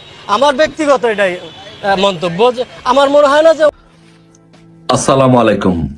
পৃথিবীর সবাইকে যে যে প্রান্ত থেকে দেখছেন, যেখান থেকেই দেখছেন, সালাম ও শুভেচ্ছা জানাচ্ছি। আসসালামু আলাইকুম। সো আজকে আমরা উপস্থাপন করব যে কিভাবে ইউনুসের পতন যাত্রা কিন্তু শুরু হয়ে গিয়েছে। ইউনুসের এবং উপদেষ্টাদের এবং সমন্বয়কদের পতন যাত্রা, পতন ঘন্টা বেজে গেছে। এখন শুধু ওদের পালানের সময়। ওরা কিভাবে পালাবে, কোন পথে পালাবে, কিভাবে সেফ এক্সিট নিবে, এখন শুধু সেটার সময়। ওদের বিদায় ঘন্টা বেজে গেছে, ওদের পতনের ঘন্টা বেজে গেছে। সে কিভাবে বেজে গেছে আপনি দেখেন, যে প্রথম আপনারা চিন্তা করে দেখুন, যখন 5ই আগস্টের পরে এই ছাত্ররা, এই সমন্বয়করা যখন প্রধান বিচারপতিকে অপসারণ করার জন্য ডাক দিয়েছিল শহীদ মিনারে, তখন তাদের ডাকে হাজার হাজার স্টুডেন্ট গিয়েছিল, গিয়ে ওখান থেকে একটা সন্ত্রাসী কায়দায়, সন্ত্রাসী কর্মকাণ্ডের মাধ্যমে প্রধান বিচারপতিকে অপসারণ করে দেয় জোরপূর্বক ভাবে। একই ধারাবাহিকতা সারা বাংলাদেশে শিক্ষকদেরকে অপমান অপদস্থ করে বিভিন্ন জায়গা থেকে তাদেরকে পদত্যাগ করানো হয়। কিন্তু এর কিছুদিন পরেই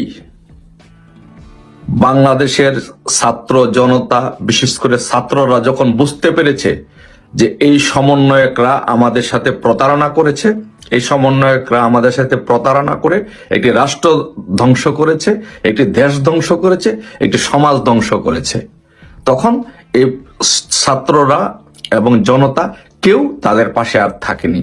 পরবর্তীতে যেটা হলো যে তারা রাষ্ট্রপতিকে অপসারণ করার জন্য ডাক দিল। তারা যখন রাষ্ট্রপতিকে অপসারণ করার জন্য ডাক দিল, তখন তাদের ডাকে কিন্তু কেউ সাড়া দেয়নি, এবং তারা বলেছে যে রাষ্ট্রপতিকে আলটিমেটাম দিয়েছে যে এত ঘন্টার ভিতরে, এই সময়ের ভিতরে রাষ্ট্রপতিকে পদত্যাগ করতে হবে। কিন্তু তাদের এই ডাকে কেউ সাড়া দেয়নি এবং রাষ্ট্রপতিও পদত্যাগ করতে হয়নি বা রাষ্ট্রপতিকে অপসারণ করানো যায়নি। এটা হচ্ছে তাদের প্রথম ব্যর্থতা। দ্বিতীয় ব্যর্থতা হচ্ছে যে নতুন উপদেষ্টাদের যখন নিয়োগ দেওয়া হলো মোস্তফা সরোয়ার ফারুকী সহ, তখন তাদের বিরুদ্ধে তাদেরকে পদত্যাগ করানোর জন্য আলটিমেটাম দেওয়া হলো এবং তাদেরকে পদত্যাগ করানোর জন্য চাপ দিল। কিন্তু তাদেরকে পদত্যাগ করানোর জন্য যে চাপ দেওয়া হলো, যে আলটিমেটাম দেওয়া হলো, সেই চাপে, সে আলটিমেটামে বাংলাদেশের জনগণ, বাংলাদেশের ছাত্রছাত্রী কেউ তাদের ডাকে সাড়া দেয়নি, উপদেষ্টাদেরও কেউ পদত্যাগ করতে হয়নি। এটা হচ্ছে দ্বিতীয়। তারপরে এইভাবে একই ধারাবাহিকতায় ওরা প্রত্যেকটা কাজে যখন জনগণকে ডাক দিয়েছে, ছাত্র জনতাকে ডাক দিয়েছে, কেউ তাদের ডাকে সাড়া দেয়নি এবং তারা প্রত্যেকবার যখন আহ্বান করেছে তাদের ডাকে কেউ সাড়া দেয়নি এবং তাদের পতনের ঘন্টা বেজে গেছে। তাদের এই প্রত্যেকটা আন্দোলন, প্রত্যেকটা ডাক ব্যর্থ হয়েছে। একই ধারাবাহিকতায় আজকে আমি তাদেরকে বলবো, হাসনাত, সার্জিস, কোথায় তোমাদের জুলাইয়ের আগস্টের ঘোষণাপত্র? কোথায় তোমাদের 72-এর সংবিধান ছুঁড়ে ফেলার ঘোষণাপত্র? কোথায় তোমাদের ডিক্লারেশন অফ প্রক্লেমেশন যে তোমরা বলেছিলে যে ডিক্লেয়ার করবে, ঘোষণা করবে, কোথায় সেটি? কোথায়? কেউ কি তোমাদের ডাকে সাড়া দিয়েছে? তোমরা 72-এর সংবিধান যে ছুঁড়ে ফেলতে চেয়েছিলে, তোমাদের ডাকে কি বাংলাদেশের জনগণ, কোন রাজনৈতিক দল সাড়া দিয়েছে? কেউ সাড়া দেয়নি। তোমাদের ডাকে কেউ সাড়া দেয়নি। তোমরা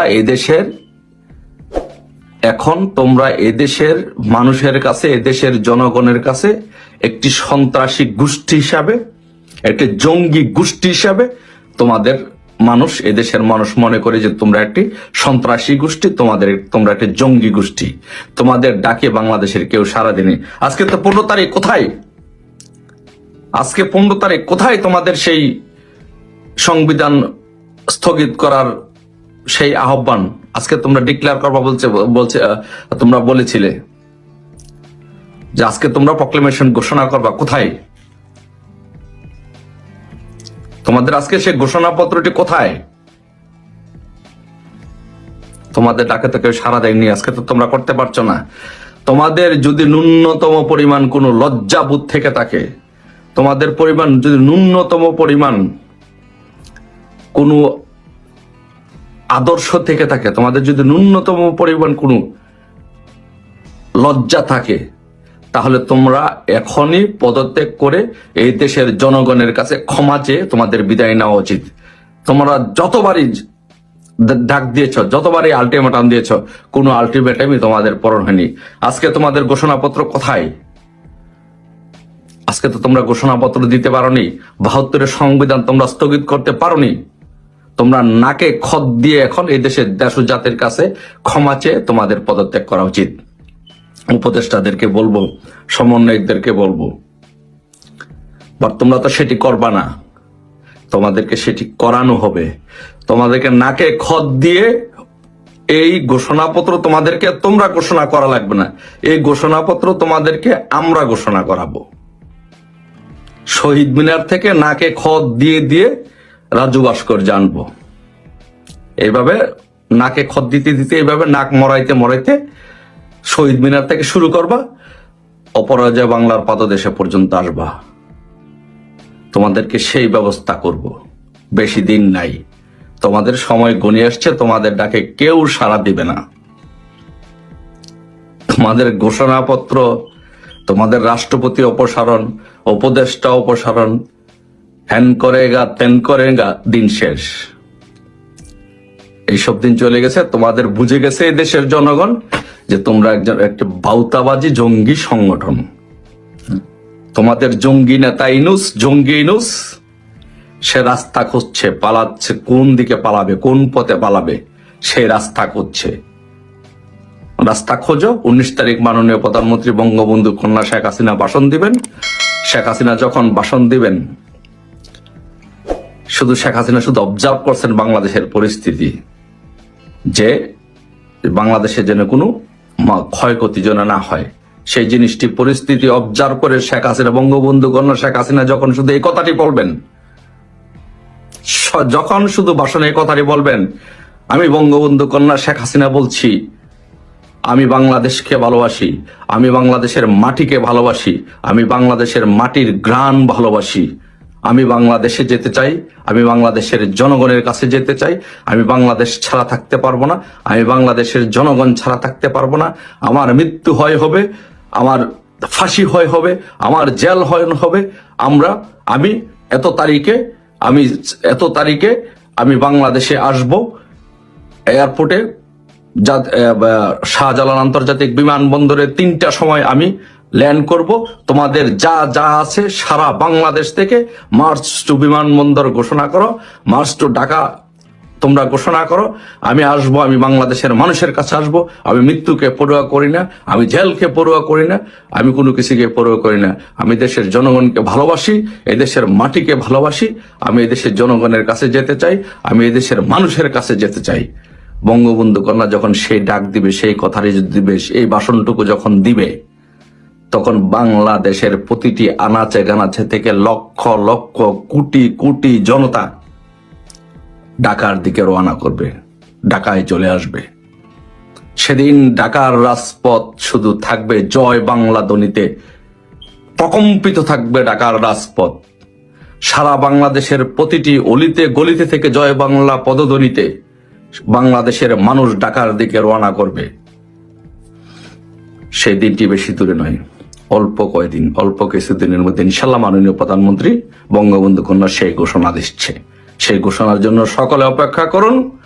আর এই সমন্বয়কদেরকে ধরে বেঁধে এক একটা যেই ঘোষণাপত্র দিবে, আলটিমেটাম দিয়েছে, এই আলটিমেটাম ওদেরকে দিয়ে বাস্তবায়ন করাবো।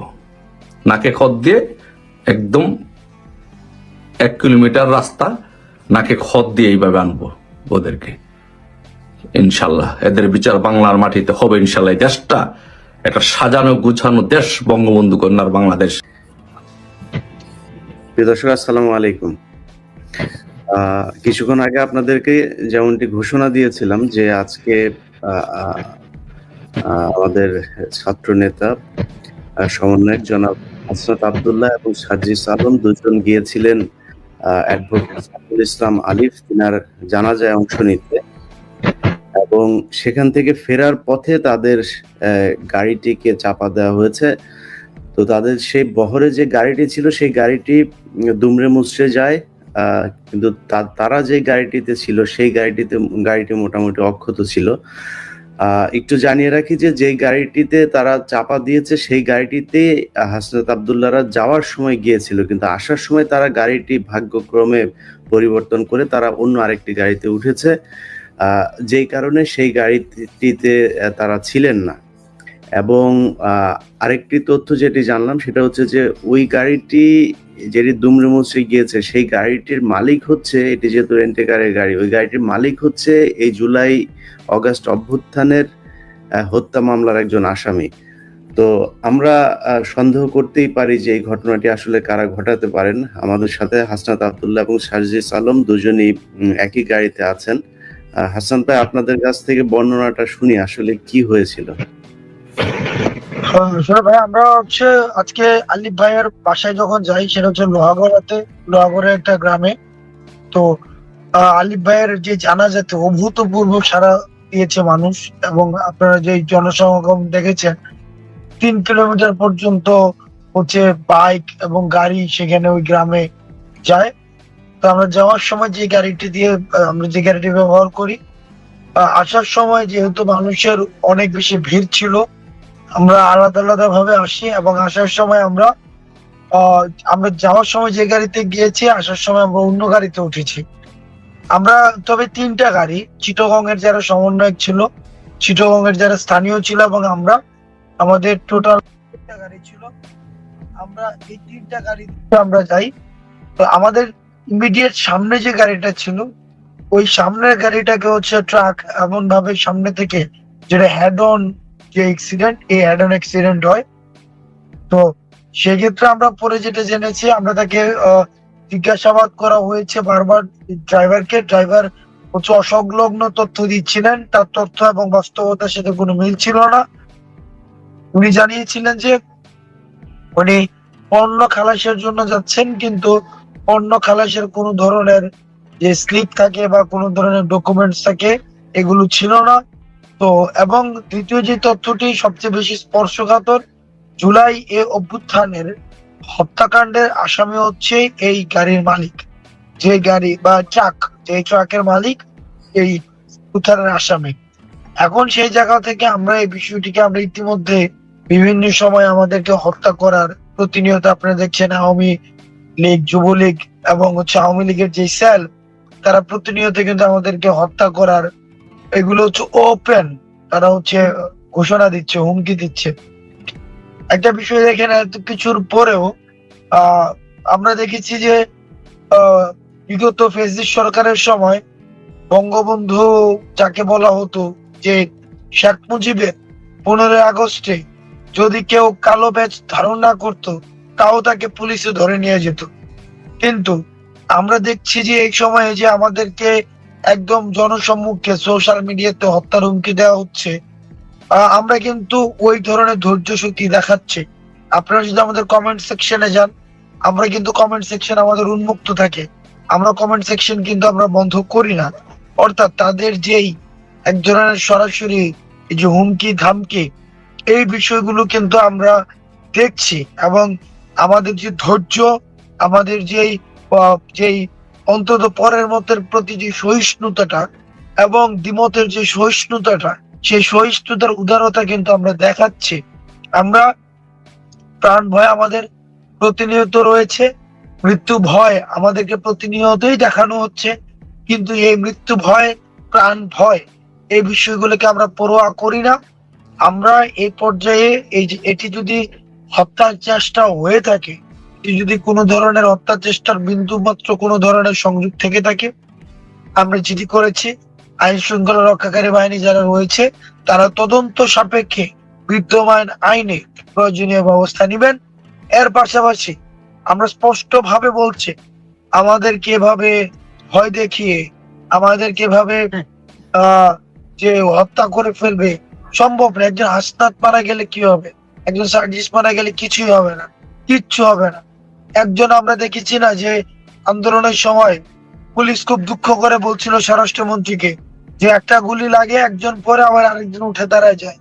তা আমরাও একজন হয়তো মরে যাব, কিন্তু সমস্যা নাই, আরেক জায়গায় আরেকজন হাসনাত দাঁড়ায় যাবে, আরেকজন সার্জিস দাঁড়ায় দেওয়া যাবে, কোনো কিছু থেমে থাকবে না। আমরা এই অভ্যুত্থান পরবর্তী যে জীবনটা, এই জীবনটা একটা বোনাস জীবন। এই জীবনটা প্রত্যেকটা মুহূর্তের জন্য, প্রত্যেকটা মুহূর্তের জন্য আমরা সৃষ্টিকর্তার প্রতি কৃতজ্ঞ। আমাদের প্রাপ্তির কিছুই নাই, সৃষ্টিকর্তা আল্লাহর কাছে আমরা কৃতজ্ঞ। তবে আমাদেরকে ভয় দেখে আসলে লাভ নাই, কারণ শহীদের তামান্না নিয়ে আমরা রাস্তায় এসেছি। যতদিন না পর্যন্ত এই যে ভারতীয় আধিপত্যবাদ, এই যে ইসকনের যে উগ্রতা, আমাদের প্রতিনিয়ত যে দেশের মধ্যে একটা অস্থিতিশীল ষড়যন্ত্র, আওয়ামী লীগের ষড়যন্ত্র, বিদেশে বসে ষড়যন্ত্র অব্যাহত রেখেছে, সেটির বিরুদ্ধে আমাদের লড়াই সংগ্রাম অব্যাহত থাকবে। সার্জিস ভাই, সার্জিস ভাই শুনছে তো না? হাসনাত ভাই, সার্জিস ভাই কি শুনছে আমার কথা? সার্জিস পিছনে কথা বলছে। আচ্ছা সার্জিস ভাই, আপনার সাথে আপনাকে একটু শুনি।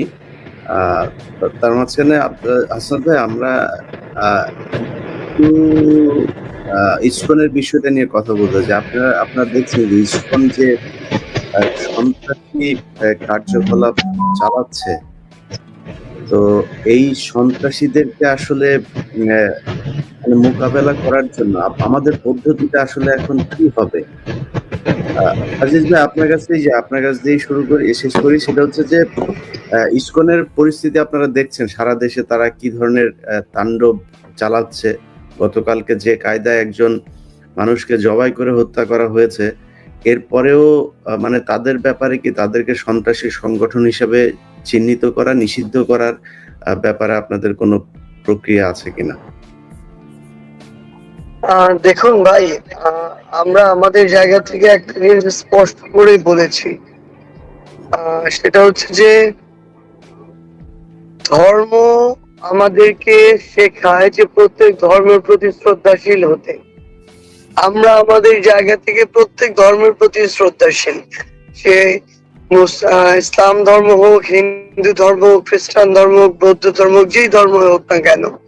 কিন্তু কোন একটা ধর্মের নাম ব্যবহার করে কেউ যদি কোন একটা উগ্রবাদী সংগঠন করে এবং সেই উগ্রবাদী সংগঠনকে ব্যবহার করে মানুষকে প্রকাশ্যে দিবালোকে জবাই করে হত্যার মতো নৃশংস ঘটনা ঘটায়, তাহলে সেই উগ্রবাদী সংগঠনের অস্তিত্ব কখনো আমরা সমর্থন করতে পারি না। এই কারণে আমরা আমাদের জায়গা থেকে আজকে স্পষ্ট করে বলেছি, ইসকন নামক উগ্রবাদী সংগঠন, যার অতীত রেকর্ড যদি আপনি দেখেন, যেই কালো রেকর্ড গুলো এখন বের হয়ে আসছে, যেই রেকর্ড গুলো এতদিন আওয়ামী লীগ ধামাচাপা দিয়ে রেখেছিল, সেই রেকর্ড গুলো কিন্তু এখন বের হয়ে আসছে। আমরা আমাদের জায়গা থেকে স্পষ্ট করে বলেছি, ধর্মকে ব্যবহার করে কোন একটি উগ্রবাদী সংগঠন, এই ইসকনের মতো সংগঠন যদি বাংলাদেশে এরকম নারকীয় ঘটনা যা ঘটিয়েছে তা আবারও ঘটায়, তা আমরা আমাদের জায়গা থেকে কখনোই হতে দিব না, এবং সেটি ঘটানোর পূর্বে যেন তাদেরকে তাদের জায়গায় নিষিদ্ধ করা হয়। আমরা আরেকটি জিনিস বলি, এই বিষয়ে আমাদের অবস্থান একদম স্পষ্ট। যারা আমাদের সনাতন ধর্মাবলম্বী ভাইরা রয়েছেন, হিন্দু ধর্মের ভাইরা রয়েছেন, তারা আমাদের ভাই। কিন্তু এখানে ইসকন আর হিন্দু ধর্ম এই দুইটাকে যেন এক করে না ফেলা হয়, দুইটা ভিন্ন জিনিস। এখানে সনাতন ধর্মকে আশ্রয় করে ব্যবহার করে কিছু উগ্রবাদী আছে হিন্দু ধর্মের, যারা এই ইসকনের সাথে যুক্ত এবং তারা এই কাজগুলো করছে। আমাদের অবস্থা একদম স্পষ্ট, এরকম প্রকাশ্যে দিবালোকে হত্যাযজ্ঞের সাথে জড়িত উগ্রবাদী সংগঠনকে অবশ্যই এই বাংলাদেশে নিষিদ্ধ করতে হবে। যে হিন্দু, এই ইসকন হচ্ছে আলাদা, হিন্দু আলাদা, এরা সব আলাদা, কিন্তু আমরা তো এই বিভিন্ন ছবি টবি যেগুলো সোশ্যাল মিডিয়াতে দেখছি, যে এই ইসকনের প্রোগ্রামে হিন্দুরা, সেইখানে আওয়ামী লীগ ছাত্রলীগের লোকজনকেও দেখা যাচ্ছে, যাদের নামে হত্যা মামলা হচ্ছে তাদেরকেও বিভিন্ন ভিডিও ফুটেজে দেখা যাচ্ছে। তো এই ক্ষেত্রে আসলে সরকারের মানে করণীয় কি? আপনারা কি চিন্তা করছেন তাদের ব্যাপারে?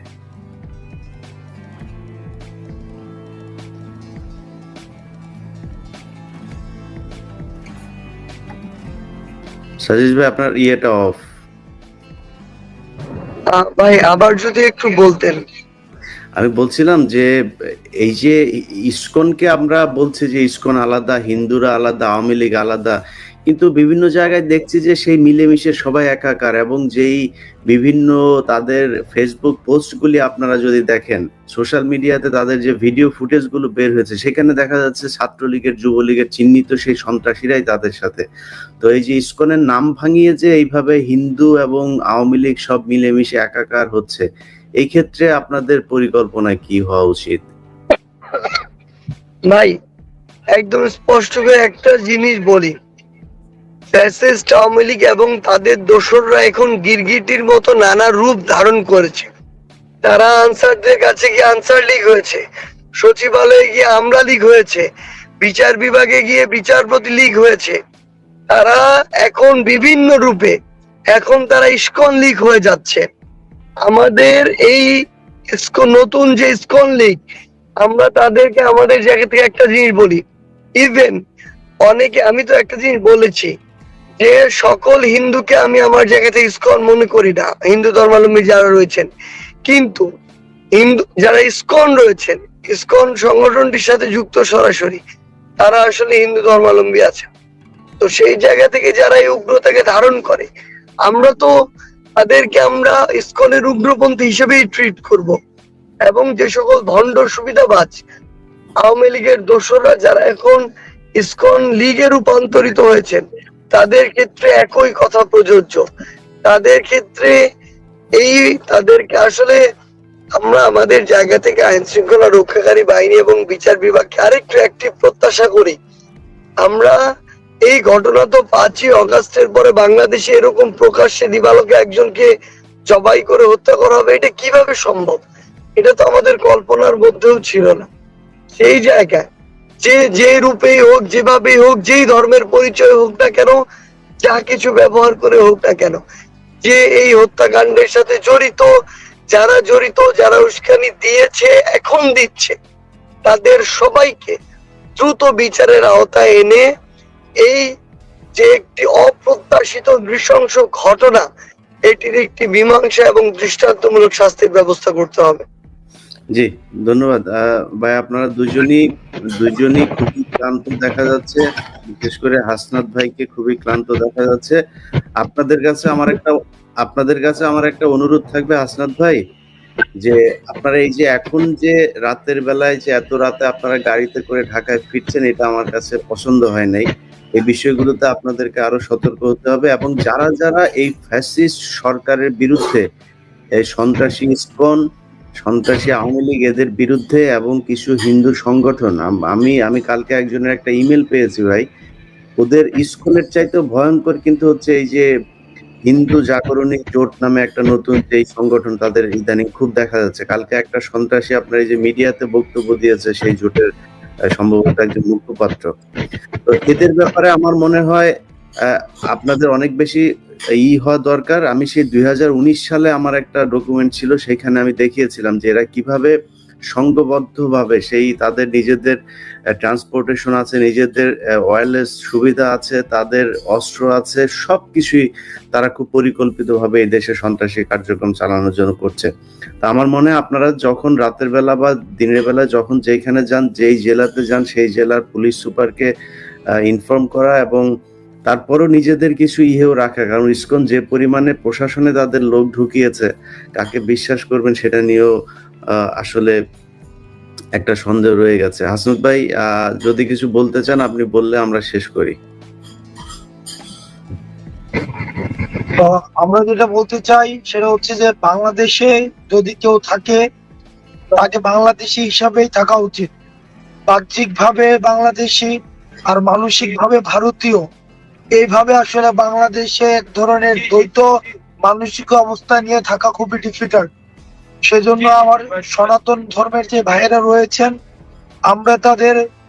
আমরা সবার ধর্মীয় সম্প্রীতিতে আমাদের পূর্ণ সমর্থন রয়েছে। এখানে একটা বিষয় গুলিয়ে ফেলা হয় যে ইসকন বিরোধিতা মানেই কিন্তু হিন্দু বিরোধিতা নয়। যারা সনাতন ধর্মের রয়েছে, হিন্দু একটা ধর্ম, এটা নিজস্ব কালচার রয়েছে, তাদের নিজস্ব রিচুয়ালস রয়েছে, সবকিছুই সেটা তারা তাদের মতো করে পালন করবে, এবং সেটা পালনের ক্ষেত্রে রাষ্ট্রীয় ব্যবস্থা থেকে তাদের সম্পূর্ণ নিরাপত্তার ব্যবস্থা করবে। আমরা আমাদের জায়গা থেকে সহায়তা করব, আমাদের এই পারস্পরিক বোঝাপড়া থাকবে।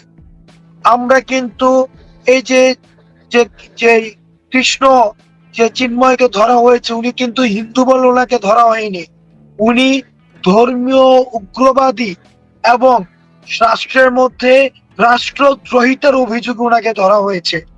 তো সুতরাং বাংলাদেশে বসে বিদেশের কোনো ষড়যন্ত্র এখানে বাস্তবায়নের পথ হতে অন্তত আমরা করে দিব না। অন্তত আমরা বেঁচে থাকতে সেই সুযোগ কোনোভাবে আমরা দিব না। 2 নম্বর বিষয় হচ্ছে যে পার্শ্ববর্তী দেশ যে ভারত, আমরা আমাদের যে ছোটবেলা থেকে আমরা দেখছি যে তাদের সাথে বাংলাদেশের যে সম্পর্ক, এই সম্পর্কটি কিন্তু ন্যায্যতার ভিত্তিতে গড়ে ওঠেনি। এই সম্পর্কটি হয়েছে আপোষের ভিত্তিতে। এই সম্পর্কটি হচ্ছে ঢাকায় ক্ষমতা টিকিয়ে রাখার জন্য দিল্লিকে কিবলা বানিয়ে রাখা হয়েছে। দিল্লিকে সবসময় হচ্ছে এক ধরনের মেরুদণ্ড বর্গা দিয়ে ঢাকার হচ্ছে বঙ্গভবনে ক্ষমতায় দখল করে রাখা হয়েছে। আমাদের 24 পরবর্তী বাংলাদেশে এই দিল্লিকে ক্যাপলা বানিয়ে বাংলাদেশ শাসন করবে, এই সুযোগ আর নেই। সেজন্য আমাদের ভারতের সাথে সম্পর্ক হবে ন্যায্যতার ভিত্তিতে। সেই ন্যায্যতার জায়গা থেকে ভারত যেহেতু খুনি ফ্যাসিস্ট শেখ হাসিনাকে আশ্রয় দিয়েছে, আমরা চাই এবং আমাদের দেশে যে ষড়যন্ত্রগুলো হচ্ছে সেই ষড়যন্ত্র কিন্তু ভারতে বসেই হচ্ছে। সেজন্য ভারতের প্রশাসন, ভারতের ফরেন মিনিস্ট্রির উচিত, এবং আমি মনে করি এই অন্তর্বর্তীকালীন সরকার ভারতের ফরেন মিনিস্ট্রির কাছে জবাবদিহিতা চাওয়া উচিত। কেন তারা এই আওয়ামী লীগ সরকারকে, যে সরকারকে জনগণ সিদ্ধান্ত নিয়েছে যে তারা এই দেশে থাকবে না, এই সরকারকে কেন তারা সহায়তা করছে, এই বিষয়ে বাংলাদেশের উচিত ফরেন মিনিস্ট্রির জবাবদিহিতা চাওয়া। তৃতীয় বিষয়, ভারতকে বোঝা উচিত ভারতের যে সম্পর্কটি এটি নেশন টু নেশন রিলেশন, অর্থাৎ ভারতের সাথে বাংলাদেশের। কিন্তু আমরা এই বিষয়টি অনুভব করছি ভারত বাংলাদেশের সাথে সম্পর্ক করতে চায় না, ভারত ফেসিবাদের দোসর আওয়ামী লীগের সাথে সম্পর্ক করতে চায়। অর্থাৎ ভারত যদি মনে করে থাকে যে তারা নেশন টু নেশন সম্পর্ক ডেভেলপ না করে, তারা নেশন টু পার্টি সম্পর্ক ডেভেলপ করবে, party to party, nation to party অথবা পার্টি টু পার্টি সম্পর্ক ডেভেলপ করবে, তাহলে এটি এই 24 পরবর্তী বাংলাদেশ অথবা বর্তমান বিশ্ব রাজনৈতিক ব্যবস্থার ক্ষেত্রে এটি একটি ত্রুটিপূর্ণ সিদ্ধান্ত বলে আমি মনে করছি। সেজন্য পৃথিবীর কেউ, আমাদের একটা রিসিপ্রোক্যাল একটা ওয়ার্ল্ডে আমরা বসবাস করি, প্রত্যেকের সহায়তা নিয়ে বসবাস করে, প্রত্যেকের ন্যায্যতার ভিত্তিতে বসবাস করে। সেই জায়গা থেকে আমরা চাই সম্পর্ক গড়ে উঠবে ভারতের জনগণের সাথে বাংলাদেশের জনগণের, ভারতের সরকারের সাথে বাংলাদেশের সরকারের, ভারতের জনগণের সাথে বাংলাদেশের কোনো দলের নয়, ভারতের সরকারের সাথে বাংলাদেশের কোনো দলের নয়। সেই জায়গা থেকে ভারতের সাথে বাংলাদেশের সম্পর্কের যেই হিসাব, সম্পর্কের যে ধরন, সেটি রিভিশনের আমি মনে করি সুযোগ এসছে, সময় এসছে।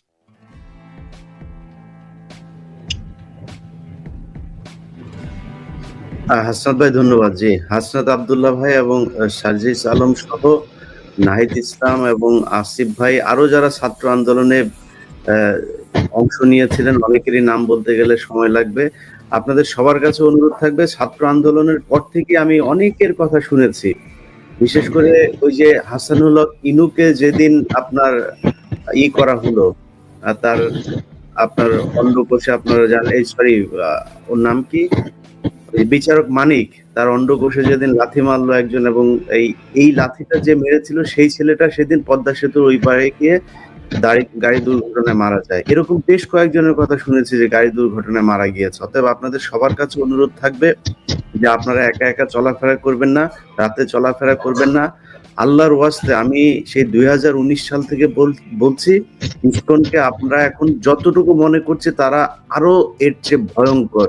অর্থাৎ তাদের ব্যাপারে খুব সাবধানে চলতে হবে, মুসলমানদেরকে চোখ কান খোলা রাখতে হবে। এবং হিন্দুদের কাছে অনুরোধ থাকবে, ভাই আপনারা ষড়যন্ত্র করা বন্ধ করেন। এই কি বলে সনাতন জাগরণী জোট, হিন্দু মহাজোট থেকে যারা যারা আছেন, যারা এখন এই হিন্দুত্ববাদী দেশ বানাইতে চান, অবশ্যই বিষয়টি আপনার মতামত কমেন্টে জানাবেন। কারা পরবর্তীতে অর্থাৎ ডক্টর নিজে রাষ্ট্র চালাচ্ছেন সেটাকে আপনারা কতটুকু সমর্থন করেন, এটা নিয়ে আপনার মতামত দ্রুত জানাতে পারেন কমেন্ট সেকশনে।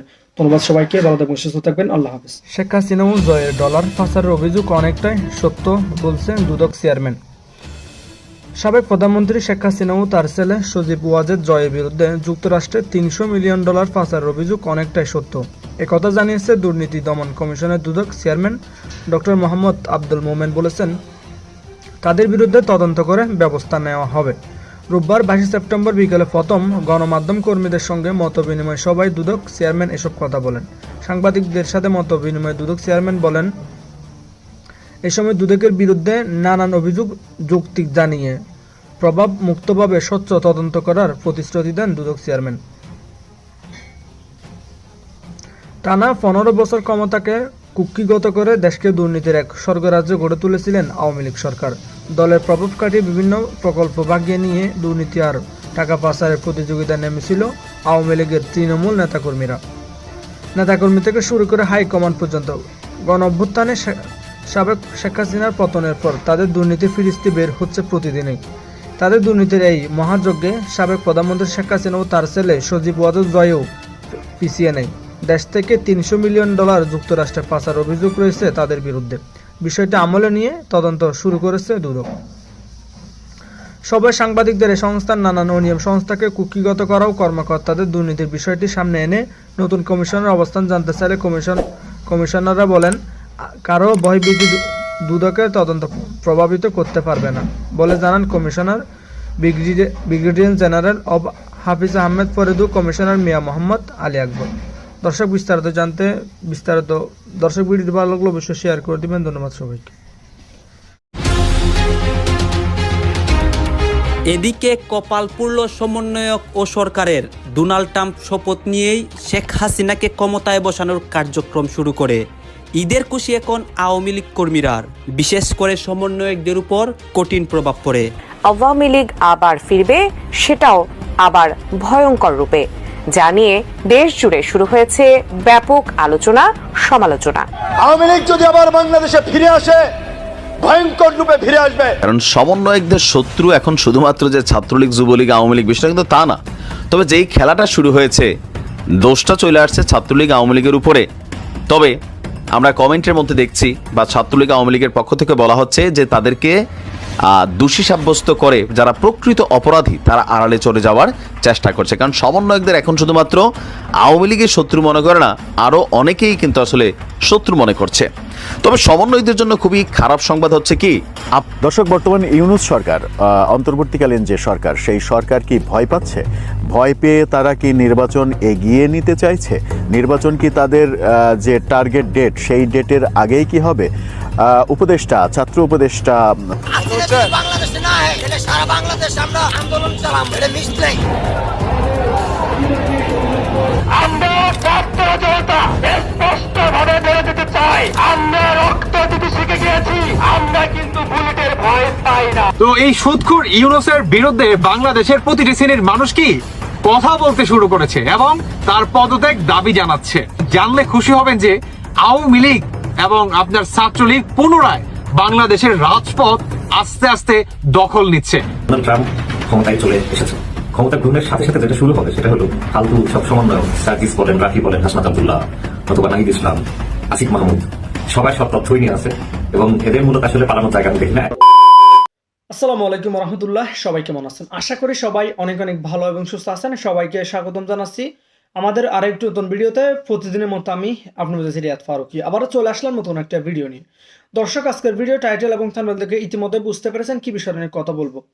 বর্তমানে চলমান দেশের যে রাজনীতির পরিস্থিতি চলতেছে তারই ধারাবাহিকতা আমরা চেষ্টা করি সবসময় আলোচিত সমালোচিত সব খবর সবার আগে আপনাদের মাঝে পৌঁছে দেওয়ার চেষ্টা করি। তারই ধারাবাহিকতা আজকের ভিডিও।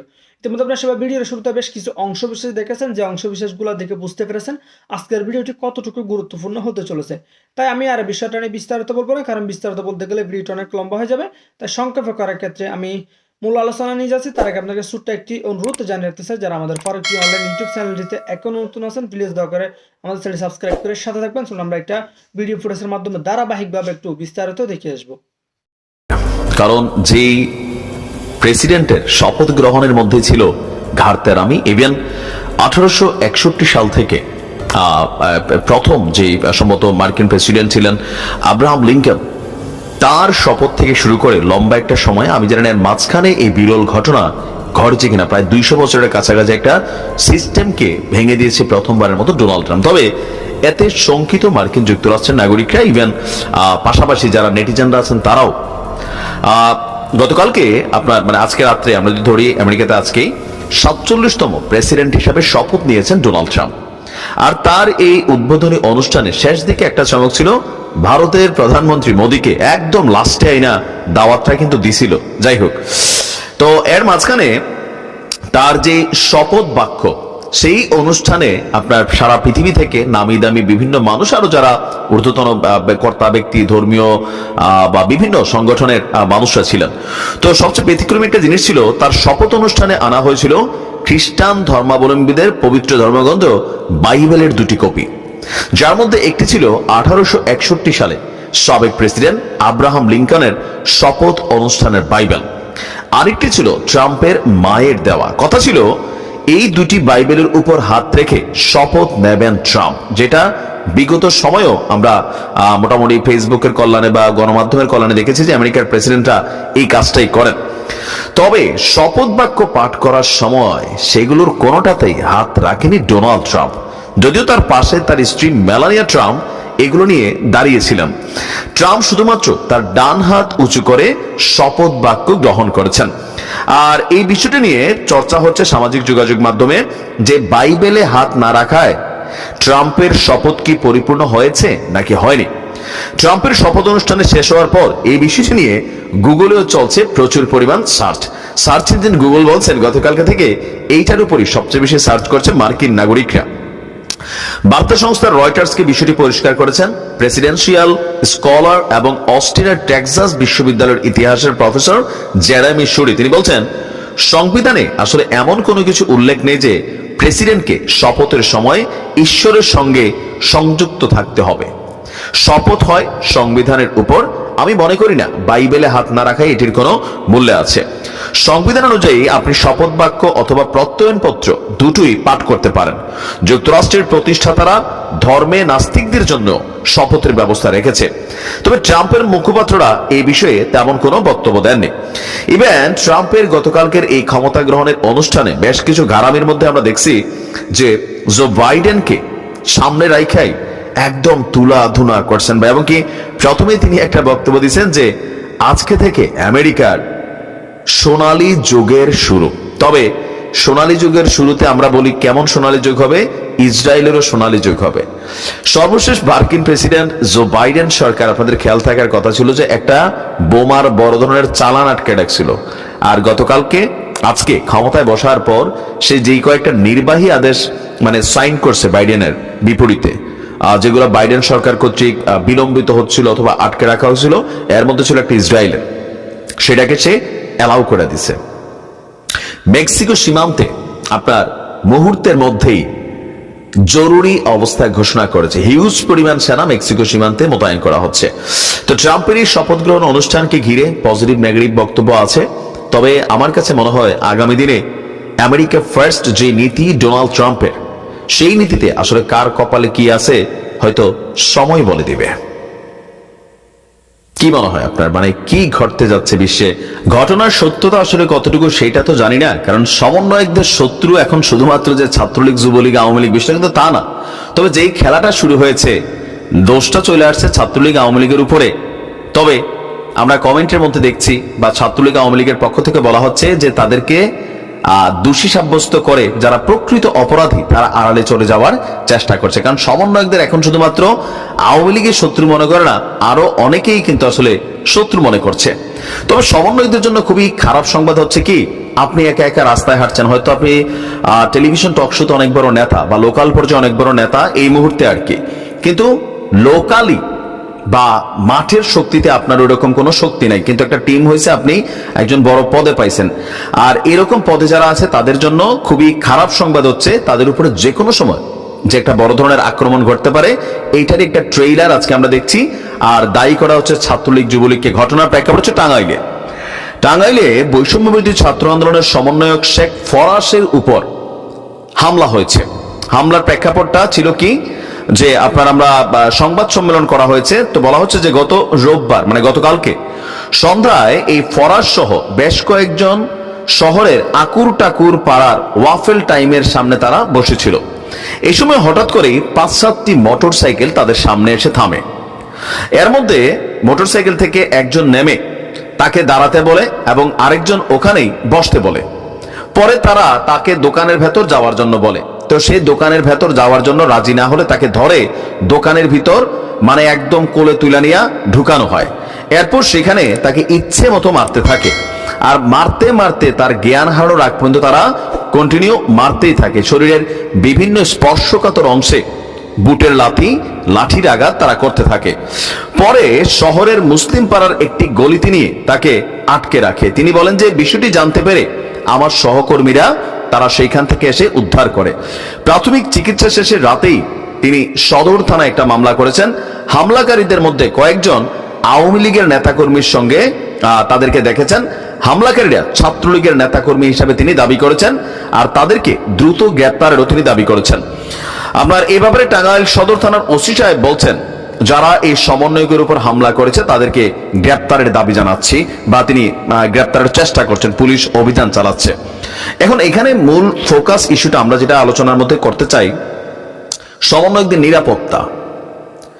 বিশেষ করে আওয়ামী লীগ সরকার পতনের পর অটো শত্রু হয়ে গেছে তারা আওয়ামী লীগ, যুবলীগ, ছাত্রলীগের।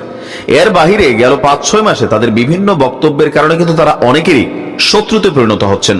আবার ব্যক্তি জীবনে আমার আপনার অনেকেই শত্রু আছে না? আমরা রাজনীতির বাহিরে কিন্তু ব্যক্তি শত্রু অনেকেই লালন পালন করি।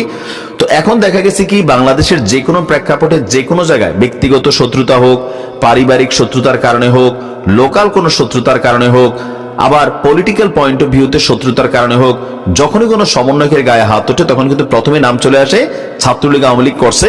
এটা জাতির একাংশ আমরা বিশ্বাসও করে ফেলছি, কিন্তু প্রকৃতপক্ষে সবগুলা ঘটনায় যদি ছাত্রলীগ, যুবলীগ জড়িত হয় তাদেরকে গ্রেপ্তারের দাবি জানায়। কিন্তু প্রশ্ন হচ্ছে যে সবগুলা ঘটনায় কি তারা জড়িত, নাকি এখানে প্রকৃত যারা অপরাধী তারা অনেকে পার পেয়ে যাচ্ছে? কারণ আমার কাছে মনে হচ্ছে ছাত্রলীগ, যুবলীগ, আওয়ামী লীগের কি আসলে এতটা মাথা খারাপ অবস্থায় আছে যে প্রকাশ্যে গিয়া। দর্শক, বর্তমানে ইউনূস সরকার, অন্তর্বর্তীকালীন যে সরকার, সেই সরকার কি ভয় পাচ্ছে? ভয় পেয়ে তারা কি নির্বাচন এগিয়ে নিতে চাইছে? নির্বাচন কি তাদের যে টার্গেট ডেট, সেই ডেটের আগেই কি হবে? উপদেষ্টা, ছাত্র থেকে যিনি উপদেষ্টা হয়েছেন মাহফুজ আলম, তার একটা ফেসবুক স্ট্যাটাস সেরকম রহস্যেরই জন্ম দিয়েছে। আবার অন্যদিকে প্রধান উপদেষ্টার প্রেস সচিব যে কথা বললেন, সেখান থেকেও কিন্তু নতুন রহস্যের জন্ম দিল। ওদিকে শেখ হাসিনার ফেরার নির্দিষ্ট তারিখ, সময় জানিয়ে দিলেন সজীব ওয়াজেদ জয়। শেখ হাসিনা গতকালকে ঢাকায় তার নেতাকর্মীদের সঙ্গে কথা বললেন। সব মিলে রাজনীতির মাঠ কিন্তু উত্তপ্ত। শেখ হাসিনা ফিরছেন, এবং শেখ হাসিনা যখন ফিরছেন এই বার্তা যখন আসলো, তখন উপদেষ্টা মাহফুজ আলমের একটা ফেসবুক স্ট্যাটাস নতুন করে আলোচনার জন্ম দিয়েছে যে ডক্টর ইউনূস সরকার কি ভয় পাচ্ছেন কিনা। ভয় পাওয়ার একটা ইঙ্গিত তার একটা ফেসবুক স্ট্যাটাসে, যেটার শিরোনাম তিনি দিয়েছেন ফ্যাসিবাদের পুনরুজ্জীবন এবং জুলাই বিরোধী শক্তি। দীর্ঘ যে স্ট্যাটাস, সেই স্ট্যাটাসে হতাশার সুর লক্ষ্য করা গেছে, এবং জুলাইয়ের আন্দোলন বিরোধী শক্তি আরো বেশি শক্তিধর হচ্ছে এমন ইঙ্গিত দিয়েছেন।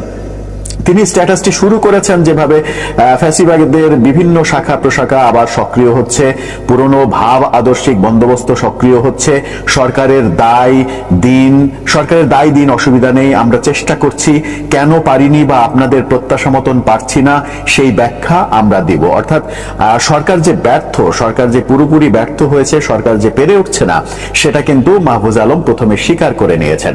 সরকার যখন ব্যর্থ, তখন এই সরকারের চলে যাওয়া উচিত কিনা সেই আলোচনা কিন্তু চতুর্দিকে চলছে। এরকম মুহূর্তে প্রধান উপদেষ্টার যিনি প্রেস সচিব, তিনি একটা প্রেস কনফারেন্সে নির্বাচন আগে হয়ে যেতে পারে, নির্বাচন এগিয়ে নেওয়া হতে পারে এমন ইঙ্গিত কিন্তু দিয়েছেন। তিনি বলেছেন রাজনৈতিক দলগুলো যদি সংস্কার না চায় তাহলে আমরা আগে ভাগেই নির্বাচন করব। সেই আগে ভাগে নির্বাচন বলতে তিনি ডিসেম্বরের কথা বলেছেন, যে ডিসেম্বরের মধ্যেই নির্বাচন হয়ে যাবে। কিন্তু সেটাও বোধহয় শেষ পর্যন্ত ঠিক নয় সেই কথাটা। নির্বাচন কি আরো অনেক বেশি এগিয়ে আসছে? নির্বাচন কি এবছরের জুনের আগেই হয়ে যাবে? সেই প্রসঙ্গ যখন চারিদিকে আলোচনা এবং টক অফ দ্য টাউনে পরিণত হয়েছে, ঠিক সেই সময় সজীব ওয়াজেদ জয় একটা বার্তা দিয়েছেন, খুবই গুরুত্বপূর্ণ বার্তা, শেখ হাসিনার ফেরার বার্তা। শেখ হাসিনা ফিরছেন এবং ফিরবেন এটা নিশ্চিত করেছেন। তিনি বলেছেন অন্তর্বর্তীকালীন সরকার নির্বাচনের ঘোষণা দিলেই শেখ হাসিনা দেশে ফিরবেন। অর্থাৎ আওয়ামী লীগ নির্বাচন করবে, শেখ হাসিনা দেশে ফিরে নির্বাচন করার যে মিশন, সেই মিশনে নামবেন। নির্বাচনের যে ঘোষণা, সেই ঘোষণা এগিয়ে আসছে কিনা সেই আলোচনার মাঝে সজীব ওয়াজেদ জয়ের এই কথাটা কিন্তু টক অব দ্য কান্ট্রিতে পরিণত হয়েছে কিংবা হতে যাচ্ছে, এমনটা ভাবলে ভুল ভাবা হবে না। যখন শেখ হাসিনা ফেরার একেবারে নির্দিষ্ট মোটামুটি দিনক্ষণ ঘোষণা করা হলো যে শেখ হাসিনা নির্বাচনের ঘোষণা আসলেই শেখ হাসিনা দেশে ফিরবেন, কেমন করে ফিরবেন, কিভাবে ফিরবেন, এই আলাপগুলো যখন হচ্ছে, তখন আজকে ডোনাল্ড ট্রাম্পের শপথ অনুষ্ঠান হয়ে যাচ্ছে। শপথ অনুষ্ঠানকে ঘিরে নানা রকমের আলোচনা হচ্ছিল গত বেশ কিছুদিন থেকে। গত 2 মাসের মূল আলোচনাটাই ছিল ডোনাল্ড ট্রাম্পের 20 জানুয়ারির শপথ এবং শপথের পরে বাংলাদেশের রাজনৈতিক ব্যাপারে হস্তক্ষেপ করবেন ডোনাল্ড ট্রাম্প। জয় যে ঘোষণাটা দিয়েছেন সেই ঘোষণা ডোনাল্ড ট্রাম্পের শক্তি থেকেই আসছে কিনা, ভারতের শক্তি থেকেই আসছে কিনা, সেই আলোচনাগুলো যখন হচ্ছে তখন আমরা দেশের অভ্যন্তরে দেখলাম একটা বড় ঘটনা ঘটতে। পুলিশ বাহিনীর পোশাক পরিবর্তন হয়েছে এবং ভয়াবহ হলেও যেটা সত্য সেটা দেখা গেছে পুলিশ বাহিনীর পোশাকের রঙের সঙ্গে পাকিস্তানি পুলিশ বাহিনীর পোশাকের রঙের প্রায় হুবহু মিল। এটা কি এক ধরনের ইচ্ছাকৃত কর্মকাণ্ড নাকি ভুলবশত কালার একই হয়ে যাচ্ছে, সেই প্রশ্নটা কিন্তু সামনে এসে যাচ্ছে। ইতিমধ্যে সামাজিক যোগাযোগ মাধ্যমে বিতর্কের জন্ম দিয়েছে পুলিশ বাহিনীর নতুন এই রং, যে রং পাকিস্তানি পুলিশ বাহিনী ব্যবহার করে সেই রঙের পোশাক কেন ব্যবহার করা হবে? বাংলাদেশ কি পাকিস্তানপন্থী হয়ে যাচ্ছে? বাংলাদেশ কি পাকিস্তানের দিকে ফিরে যাচ্ছে কিনা? সেই আলোচনাগুলো শুরু হয়েছে। সব মিলে শেখ হাসিনা দেশে ফেরার ইঙ্গিত, বাংলাদেশে পুলিশ বাহিনীর পাকিস্তানি ভাব গাম্ভীর্যের পোশাকের দিকে চলে যাওয়া, উপদেষ্টা মাহফুজ আলম ব্যর্থতা স্বীকার করে নেওয়া, নির্বাচন আগে হবে এরকম ঘোষণা সরকারের পক্ষ থেকে দেয়া যদি রাজনৈতিক দলগুলো ঐক্যমতে না পৌঁছায়, জুলাই বিপ্লবের ঘোষণা, এই ঘোষণার কবর রচনা বোধহয় হয়েই গেছে, 72-এর সংবিধানের কবর রচনা হচ্ছে না। সব মিলিয়ে ডক্টর ইউনূস সরকারের বিপক্ষেই বোধহয় সবকিছু চলে যাচ্ছে। দর্শক, আপনার কি মনে হয় শেষ পর্যন্ত ডক্টর মোহাম্মদ ইউনূস কি গদিতে থাকতে পারবেন নাকি? ওয়াজ মাহফিলের বিরুদ্ধে বিএনপি ষড়যন্ত্র শুরু করেছে, ওয়াজ মাহফিলে বিএনপির লোকজন নাশকতা শুরু করেছে, আলেম ওলামাদেরকে হেনস্থা করা শুরু করেছে। আওয়ামী লীগ যেটা করেছিল বা আওয়ামী লীগ যেটা ক্ষমতায় থেকে করেছিল, বিএনপি ক্ষমতা আসার আগেই সেটা করছে। প্রকাশ্যে ওয়াজ মাহফিলের বিরুদ্ধে বিষোদগার আওয়ামী লীগের নেতারা করলেও ছাড় পেত না, কিন্তু নব্য বিএনপি নেতারা করছে এবং ছাড় পাচ্ছে। বহল তবিয়তে বিএনপির পোস্ট পজিশন নিয়ে বসে আছে। আমরা প্রতিবাদ করব, জবাব দেব এবং জনগণকে কিছু জরুরি আহ্বান জানাবো। আমাদেরকে কঠিন সিদ্ধান্ত নিতে হবে। ওয়াজ মাহফিল নিয়ে কোন ষড়যন্ত্র আমরা মেনে নিব না। হাসিনা গিয়েছে, এখনো আলেম ওলামারা অপদস্থ হবে।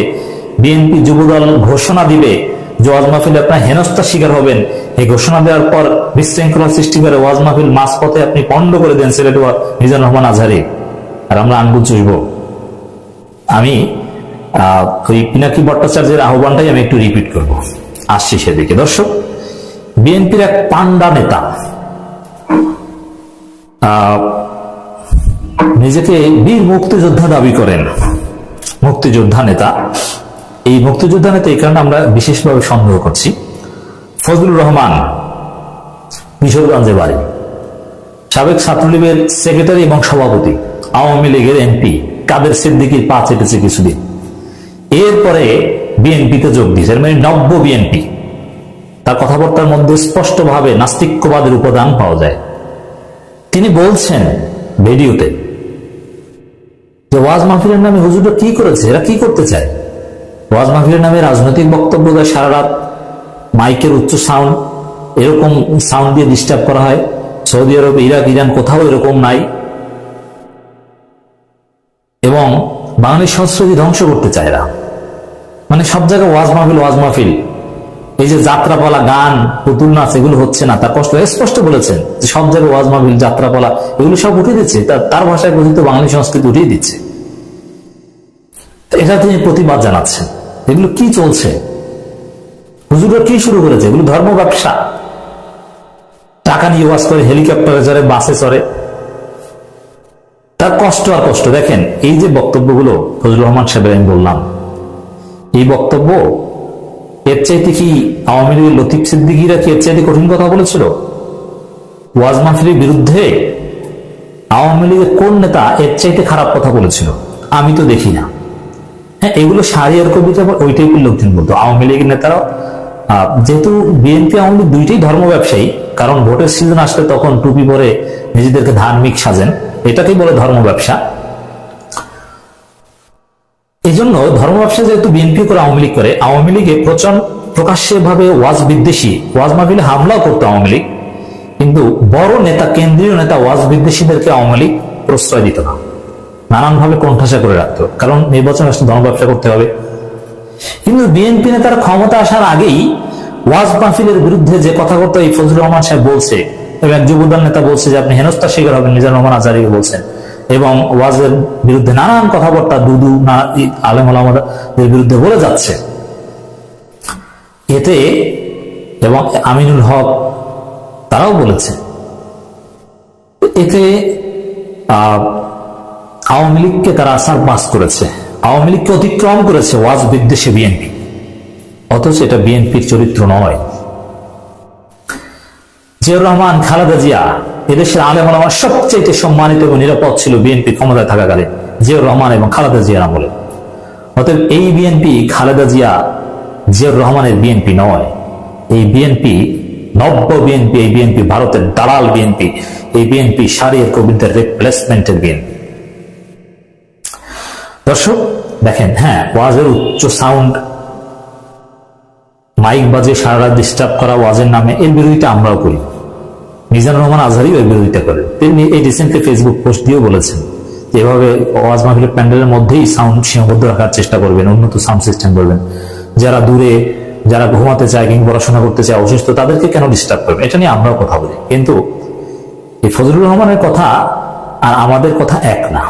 কারণ কি, ফজলুর রহমানের আপত্তির জায়গাটা হচ্ছে বাঙালি সংস্কৃতি নাকি ওয়াজের কারণে ধ্বংস হচ্ছে। এর মানে পুতুল নাচ, যাত্রাপালা, হ্যাঁ ইটস ট্রু, পুতুল নাচ, যাত্রাপালা এগুলো এখন আর হচ্ছে না, গান হচ্ছে না, এগুলোর পরিবর্তে ওয়াজ মাহফিল হচ্ছে গ্রামগঞ্জে, পথে প্রান্তরে। এই কথিত বাঙালি সংস্কৃতিকে আমরা লাথি মারি।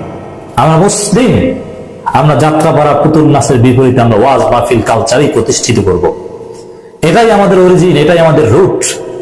তোমার বাঙালি সংস্কৃতির পাশে আমি লাথি মারি ফজলুর রহমান, তোমার যাত্রাপালায় আমি লাথি মারি। তবে হ্যাঁ, কেউ যদি যাত্রাপালা করতে চায় আমরা তাতে বাধা দিব না, কিন্তু জনগণ যাত্রাপালা ছেড়ে দিয়ে ওয়াজ মাহফিলের আয়োজন করছে, তুমি কোন চ্যাটের বাদ? এই ফজলুর রহমান সাহেব দেখেন, মুক্তিযোদ্ধা পরিচয় যারা ব্যবহার করে আমি তাদেরকে প্রধান ও ভণ্ড মনে করি। কারণ কি, যারা দেশের জন্য মুক্তিযুদ্ধ করেছে, প্রকৃত মুক্তিযোদ্ধা, তারা এই পরিচয় ব্যবহার করে কোনো ফায়দা হাসিল করতে চায় না। তারা নীরবে নিভৃতে দেশের সেবা করে যায়। বিএনপির মধ্যে যাদের দেখবেন যে যারা মুক্তিযোদ্ধা বলে নিজেদেরকে পরিচয় দেয় এবং বড় বড় মোস, এরা হচ্ছে এক একজন শাহজাহান ওমর।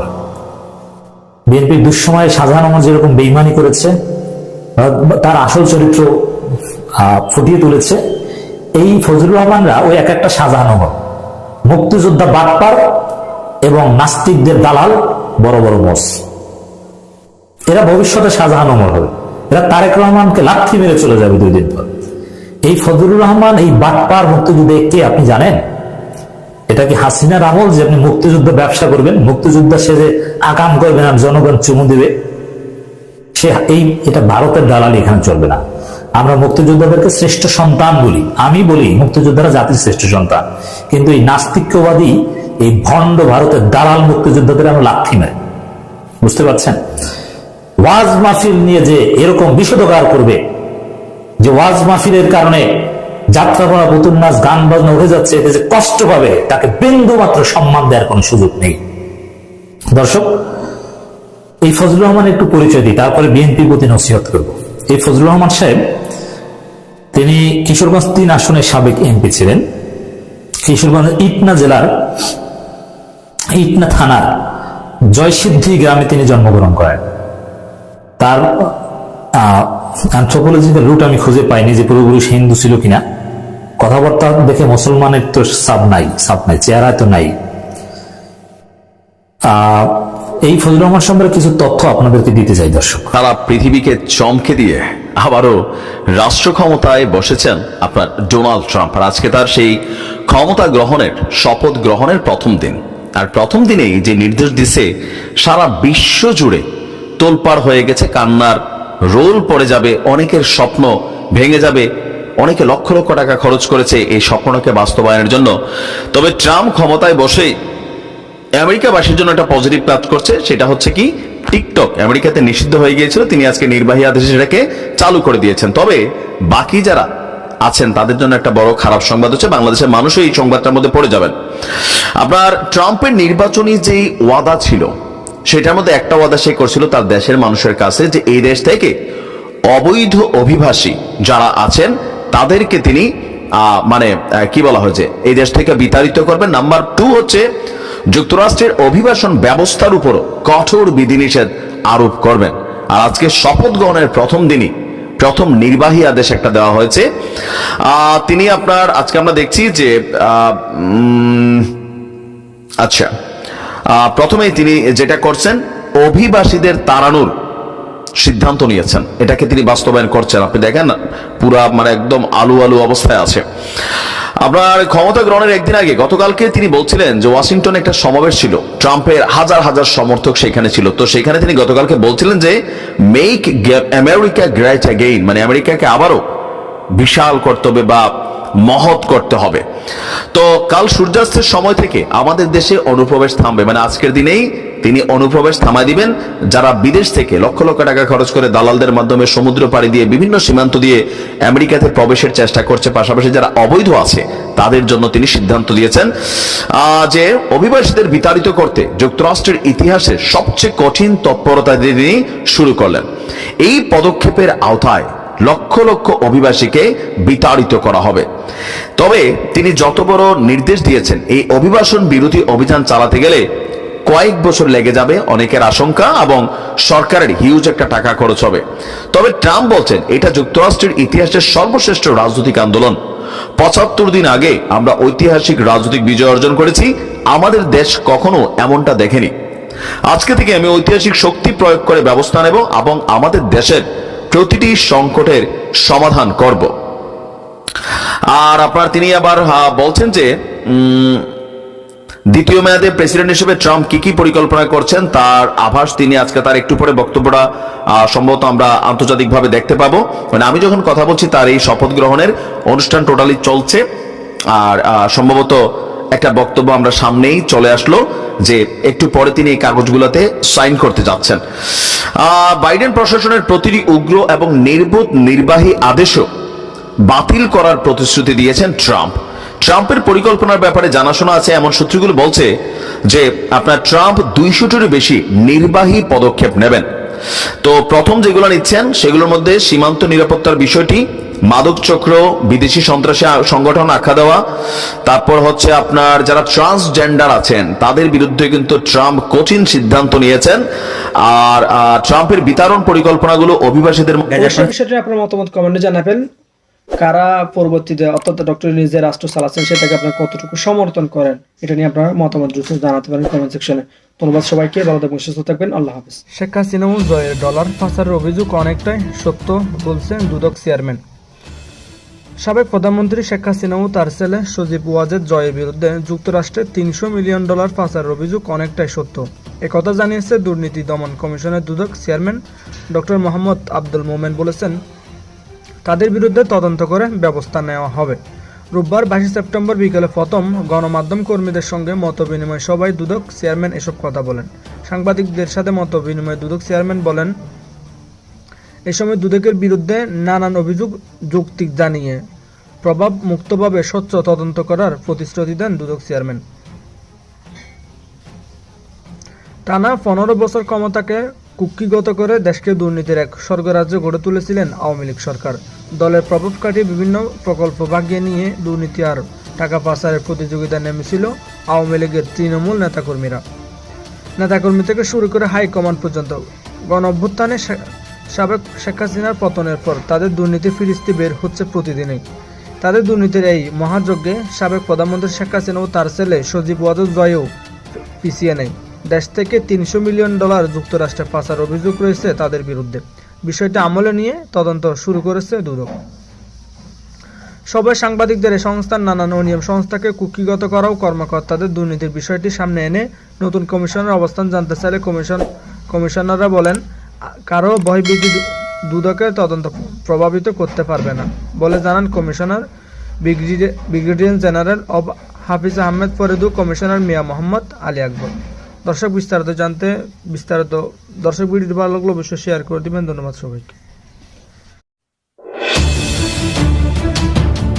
এবার ভারতেও টিকতে পারল না শেখ হাসিনা, হঠাৎ একই ঘোষণা দিলেন ভারত সরকার। বিস্তারিত জানতে এক মুহূর্ত না টেনে সবাই ধৈর্য সহকারে ভিডিওটি দেখতে থাকুন।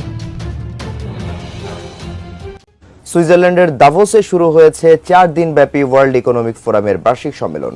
প্রথম দিনের কার্যক্রম, ব্যস্ততা, সেই সাথে এবারের ফোরামে বাংলাদেশের প্রাপ্তি কি হতে চলেছে। সবকিছুই কি আসলে মেটিকুলাস প্ল্যানের অংশ? দর্শক, এই মুহূর্তে শেখ হাসিনা সহ বাংলাদেশ আওয়ামী লীগের নেতাদের জন্য একটা দুর্ভেদ্য দুর্গ হিসেবে আমরা দেখছি ভারতকে। কিন্তু দিন শেষে ভারত থেকে আজকে যেই ঘোষণা এসেছে, যদি এটা সরকারি কোনো ঘোষণা না, বাট এই টিমটা ভারতে খুবই শক্তিশালী। ইন্টারেস্টিং রিপোর্ট করেছে আজকে তাদের পত্রিকায় রিপোর্টটা এসছে, ছাপা পত্রিকায় সবচেয়ে বড় হেডলাইনে এটা ছিল। অনেকে নিশ্চয়ই দেখেছেন, অনলাইনে তো এসছে তার কিছুক্ষণ পর। হেডলাইনটা হচ্ছে অনুগত। আসসালামু আলাইকুম রহমতুল্লাহ, সবাই কেমন আছেন? আশা করি সবাই অনেক অনেক ভালো এবং সুস্থ আছেন। সবাইকে স্বাগতম জানাচ্ছি আমাদের আরেকটু নতুন ভিডিওতে। প্রতিদিনের মতো আমি আপনাদের কাছে রিয়াদ ফারুকি আবারও চলে আসলাম নতুন একটা ভিডিও নিয়ে। দর্শক, আজকের ভিডিও টাইটেল এবং থাম্বনেল দেখে ইতিমধ্যে বুঝতে পেরেছেন কি বিষয় নিয়ে কথা বলবো। বর্তমানে চলমান দেশের যে রাজনীতির পরিস্থিতি চলতেছে তারই ধারাবাহিকতা আমরা চেষ্টা করি সবসময় আলোচিত সমালোচিত সব খবর সবার আগে আপনাদের মাঝে পৌঁছে দেওয়ার চেষ্টা করি। তারই ধারাবাহিকতা আজকের ভিডিও। ইতিমধ্যে আপনারা সবাই ভিডিওর শুরুতে বেশ কিছু অংশবিশেষ দেখেছেন, যে অংশবিশেষগুলো দেখে বুঝতে পেরেছেন আজকের ভিডিওটি কতটুকু গুরুত্বপূর্ণ হতে চলেছে। তাই আমি আর বিষয়টা নিয়ে বিস্তারিত বলবো না, কারণ বিস্তারিত বলতে গেলে ভিডিওটা অনেক লম্বা হয়ে যাবে।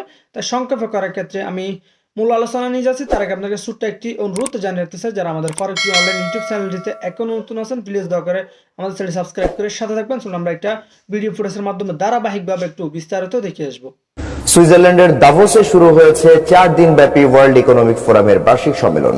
প্রথম দিনের কার্যক্রম, ব্যস্ততা, সেই সাথে এবারের ফোরামে বাংলাদেশের প্রাপ্তি কি হতে চলেছে সে বিষয়ে অনুষ্ঠান স্থল থেকে বিস্তারিত জানাচ্ছেন সহকর্মী আবুল কালাম আজাদ। অ্যানুয়াল কনফারেন্সের আজকেই প্রথম দিন সুইজারল্যান্ডের দাভোস শহরের যে কংগ্রেস সেন্টারটি রয়েছে, এই জায়গাটিতে আজ উদ্বোধনী অনুষ্ঠানটি অনুষ্ঠিত হচ্ছে। তাবৎ বিশ্বের প্রভাবশালী রাজনীতিবিদ, ব্যবসায়ী এবং বিজনেস জায়ান্ট যে সমস্ত প্রতিষ্ঠান রয়েছে, সেসব প্রতিষ্ঠানের প্রধান নির্বাহীদের এক ধরনের অংশগ্রহণ, মিলন মেলা। এর মধ্যে আপনারা জেনে গেছেন 4টি দেশের রাষ্ট্র বা সরকার প্রধান, বেলজিয়াম, ফ্রান্স, জার্মানি, ফিনল্যান্ড এবং থাইল্যান্ডের যে রাষ্ট্র বা সরকার প্রধানের সঙ্গে দ্বিপাক্ষিক বৈঠক হবে ডক্টর মোহাম্মদ ইউনূসের। এছাড়া আরো একটি আলাদাভাবে ব্যবসায়ী যারা এসেছেন বা এর মধ্যে রেজিস্ট্রেশন সম্পন্ন করেছেন, আজকে রেজিস্ট্রেশনের কার্ডগুলো সংগ্রহ করা হচ্ছে। সুইজারল্যান্ডের একটি নান্দনিক সৌন্দর্যের এই দাভোসের তুষার ঘেরা চারপাশ, এই জায়গাটিতে বিশ্বের সব শ্রেণী পেশার মানুষকে আসলে আকৃষ্ট করবার জন্য এই জায়গায় ওয়ার্ল্ড ইকোনমিক ফোরাম তারা প্রতি বছর এই আয়োজনটি করে থাকেন। বাংলাদেশি একজন নাগরিকের সঙ্গে দেখা হয়েছে, যিনি ইতালিতে ব্যবসা করে থাকেন। আমরা একটু তার পরিচয় জানবো এবং তার সঙ্গে কথা বলার চেষ্টা করব এই ওয়ার্ল্ড ইকোনমিক ফোরামে তিনি কেন এসেছেন। বাংলাদেশের জন্য কোনো ইনভেস্টর পাওয়া যায় কিনা, আমরা বাংলাদেশে চাচ্ছি দীর্ঘদিন থেকে কিছু করার জন্য।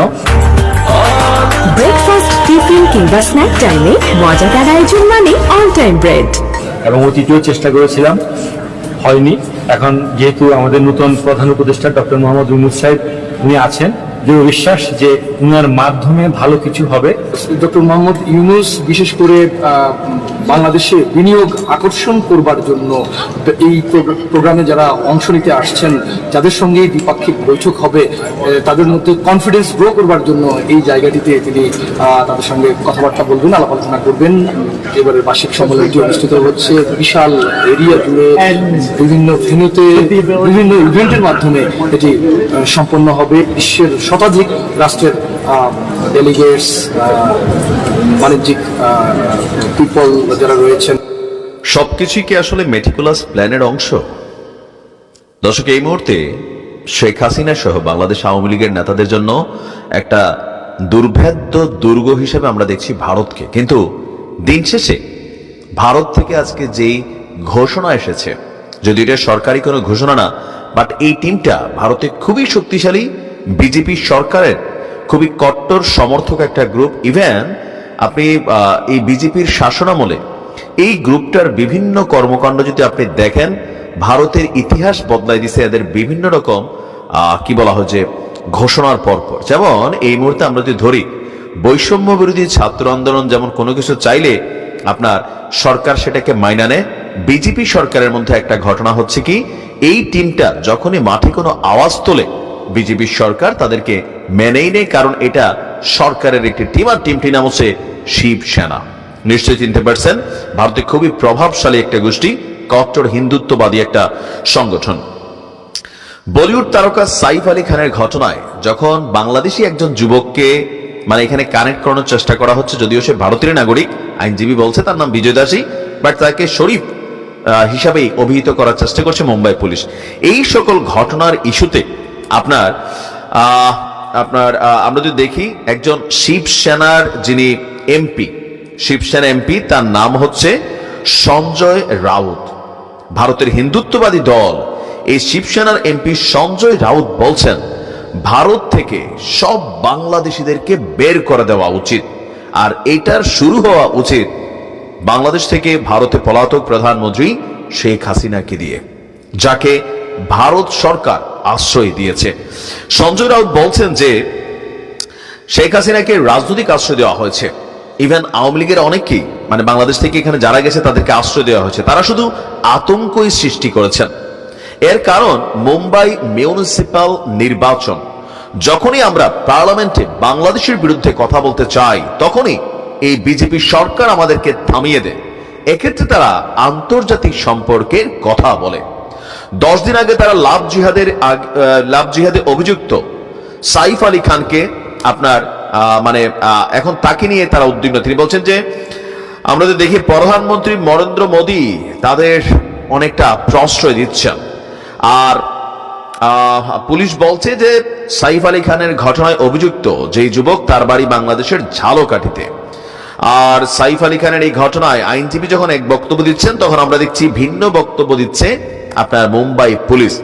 এখন ভারতে এই মুহূর্তে বাংলাদেশের সাথে যে সম্পর্ক, বিশেষ করে গেল দুই দিন আগে মানে চাঁপাবিনবাবগঞ্জ সীমান্তে যে ঘটনা ঘটেছে, ভারতের সরকার কিছুটা নীরব থাকলেও কিন্তু লোকাল পিপল তারা এটাকে মানতেই পারতেছে না। আমরা বাংলাদেশে আমরা যেমন মানতে পারি না, তাদের দেশের এমপি মন্ত্রী যারা ধর্ম নিয়ে রাজনীতি করেন, বাংলাদেশ ইস্যুতে এই মুহূর্তে যারা বিগড়ায় আছেন, বিশেষ করে ডক্টর মোহাম্মদ ইউনূসের সরকার বা এই মুহূর্তে বাংলাদেশে বিভিন্ন কার্যক্রম, ওয়াজ মাহফিল, এগুলোর কারণে ভারতের মধ্যে একটা আতঙ্ক তৈরি হয়ে আছে, আর মনে করছে যে ভারতের সাথে যে শত্রুতার জায়গাটা ডক্টর মোহাম্মদ ইউনূস তৈরি করছেন, ভারতের সাথে যুদ্ধ বাঁধাতে চাইছেন। বাংলাদেশের একটা মৌলবাদী সম্প্রদায় তারা জাগ্রত হয়েছে, যারা ভারতের মধ্যে নানান ধরনের ঘটনা ঘটানোর চেষ্টা করছেন। ইভেন বৈষম্য বিরোধী আন্দোলনের সমন্বয়করা, জাতীয় নাগরিক কমিটির যারা নেতারা আছেন, সরকারের বিভিন্ন সেকশন থেকে আপনার যে কথাগুলো ভারত সরকারের উদ্দেশ্যে বলা হচ্ছে, তো এই শিবসেনার যে এমপি আছেন বা ভারতের অনেক গোষ্ঠী এখন মনে করছে বাংলাদেশের সাথে ভারতের সম্পর্ক খারাপ হওয়ার প্রধান কারণ হচ্ছে এই শেখ হাসিনা। শেখ হাসিনাকে আশ্রয় দেওয়ার কারণেই ভারতের প্রতি বাংলাদেশের জনগণের মন বিগড়াই গেছে। ইভেন একটা 53 বছরের যেই সুসম্পর্ক ছিল সেটা ভেঙে চুরে দুঃসম্পর্ক তৈরি হয়েছে, শত্রুতায় পরিণত হয়েছে। ইভেন আপনারা জানেন যে মোদীর সরকার এই মুহূর্তে মুসলিমদেরকে ভারতে আশ্রয় দেওয়া নিয়ে নানান ধরনের রুলস রেগুলেশন, নাগরিকত্ব থেকে শুরু করে অনেক কিছু কিন্তু তৈরি করছেন।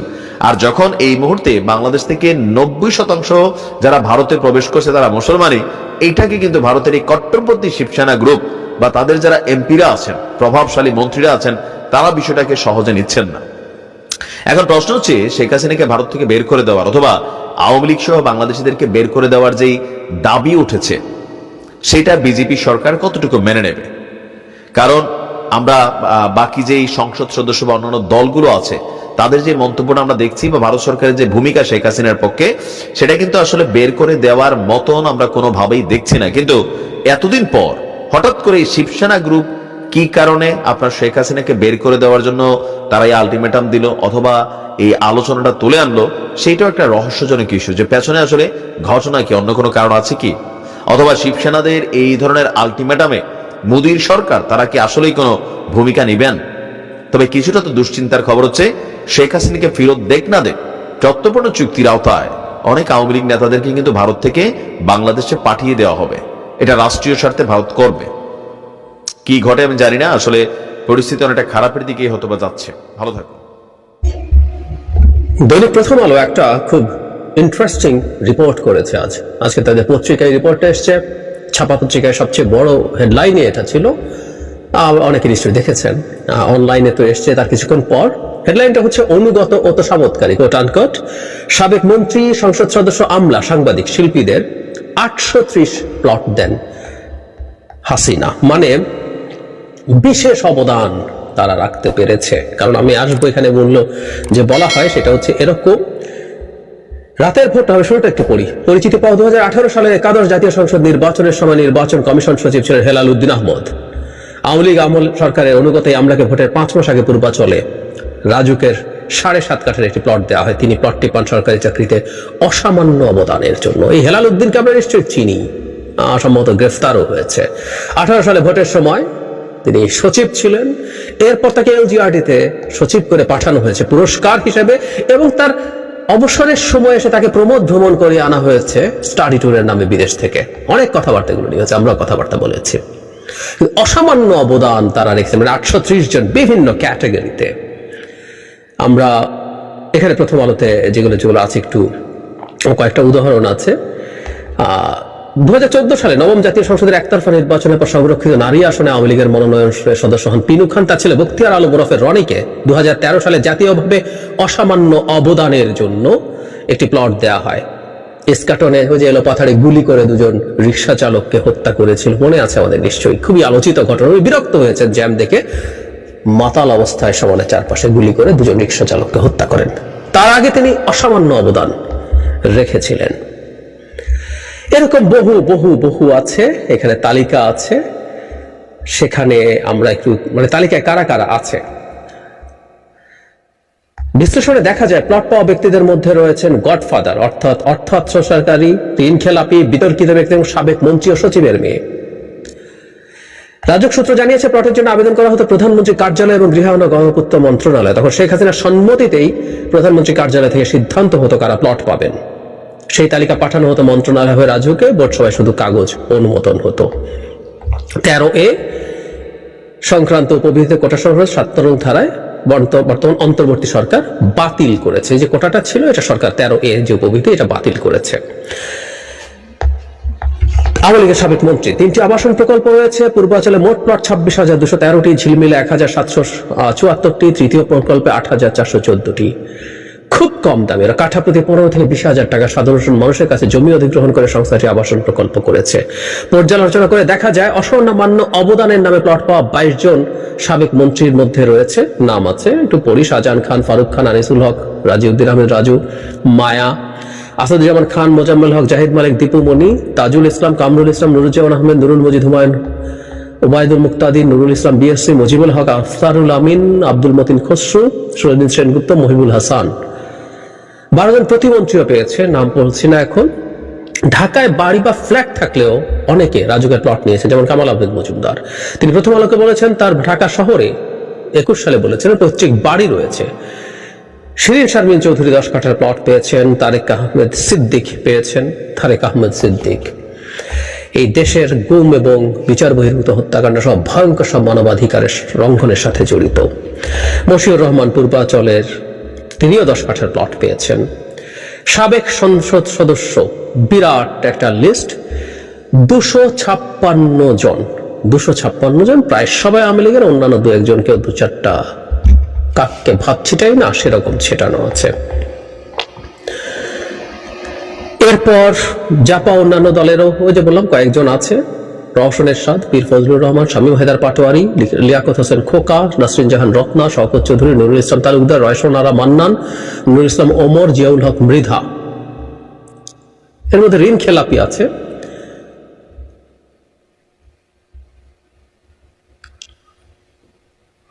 আরো কেউ কেউ। বিএনপির সংসদ সদস্য আসিফা আশরাফি ওরফে পাপিয়া ও রাজুকের প্লট নিয়েছেন, প্লট পেয়েছেন। বিএনপির সাবেক সংসদ সদস্য আব্দুস সত্তার ব্রাহ্মণবাড়িয়া 2 উপনির্বাচনে আওয়ামী লীগের সমর্থনে অংশ নিয়ে দল ছুট হন। বিকল্প ধারার মাহিবি চৌধুরী, জাসদের রেজাউল করিম ও বাংলাদেশ ওয়ার্কার পার্টির মুস্তফা লুৎফুল্লাহ এরা পেয়েছেন। শেখ হাসিনা ডলার পাচারের অভিযোগ অনেকটাই সত্য বলছেন দুদক চেয়ারম্যান। সচিবদের প্লট উপহার, এর মধ্যে যেসব উপহার পাওয়া গেছে 39 জন সাবেক ও বর্তমান সচিবের নাম পাওয়া গেছে।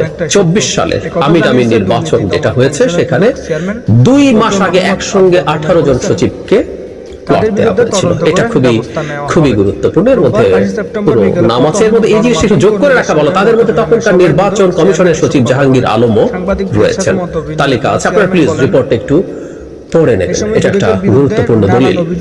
যৌক্তিক জানিয়ে মন্ত্রী সচিবদের সন্তানরাও তালিকায় আছে, এর মধ্যে এখানেও সবার কথা লেখা আছে। আমি আর বিস্তারিত যাচ্ছে, কিন্তু একটা ইন্টারেস্টিং তথ্য হলো প্লট পাওয়াদের তালিকায় 3 বোনও রয়েছেন। তারা হলো কাজী নিশাত রসুল, কাজী নাহিদ রসুল, কাজী তুহিন রসুল। তারা প্রশাসন ক্যাডারের কর্মকর্তা।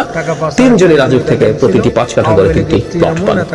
কাজী নিশাত রসুল ছিলেন শেখ হাসিনার ব্যক্তিগত কর্মকর্তা, তারপর ওএসডি। কাজী নাহিদ রসুল মুন্সিগঞ্জ বিভাগের জেলা প্রশাসক, অন্তর্বর্তী সরকার প্রত্যাহার করে। তুহিন রসুল উপরাষ্ট্রপতির উপসচিব হিসেবে কর্মরত। মানে কতটা পাওয়ারফুল পরিবার, তারা এই রকম সব পদে থাকে। দলের মধ্যেও প্রচুর নেতা আছে, তারা প্লট পেয়েছেন। পাওয়ারই কথা 68 জন এভাবে ডিস্ট্রিবিউট করা হয়েছে। সাংবাদিক অন্তত 30 জন। আমরা এইটার স্ক্রিনশট আমরা অনেকে শেয়ার করেছি, আমি এই নামগুলো একটু করতে চাই। সময় অসামান্য অবদান, মানে অসামান্য শেখ হাসিনার সময় যে সাংবাদিক অসামান্য অবদান রেখেছেন, তিনি কতটা চেটেছেন শেখ হাসিনাকে আমরা বুঝতে পারি। আবু জাফর সূর্য, রাহুল রাহা, নাজমুল হাসান, শাহরিয়ার শহীদ, নাজিমউদ্দিন শ্যামল, সাইফুল ইসলাম কল্লোল, ফারুক হোসাইন, মুসলিম উদ্দিন আহমেদ পিপুল, রতনকান্তি দেবাস।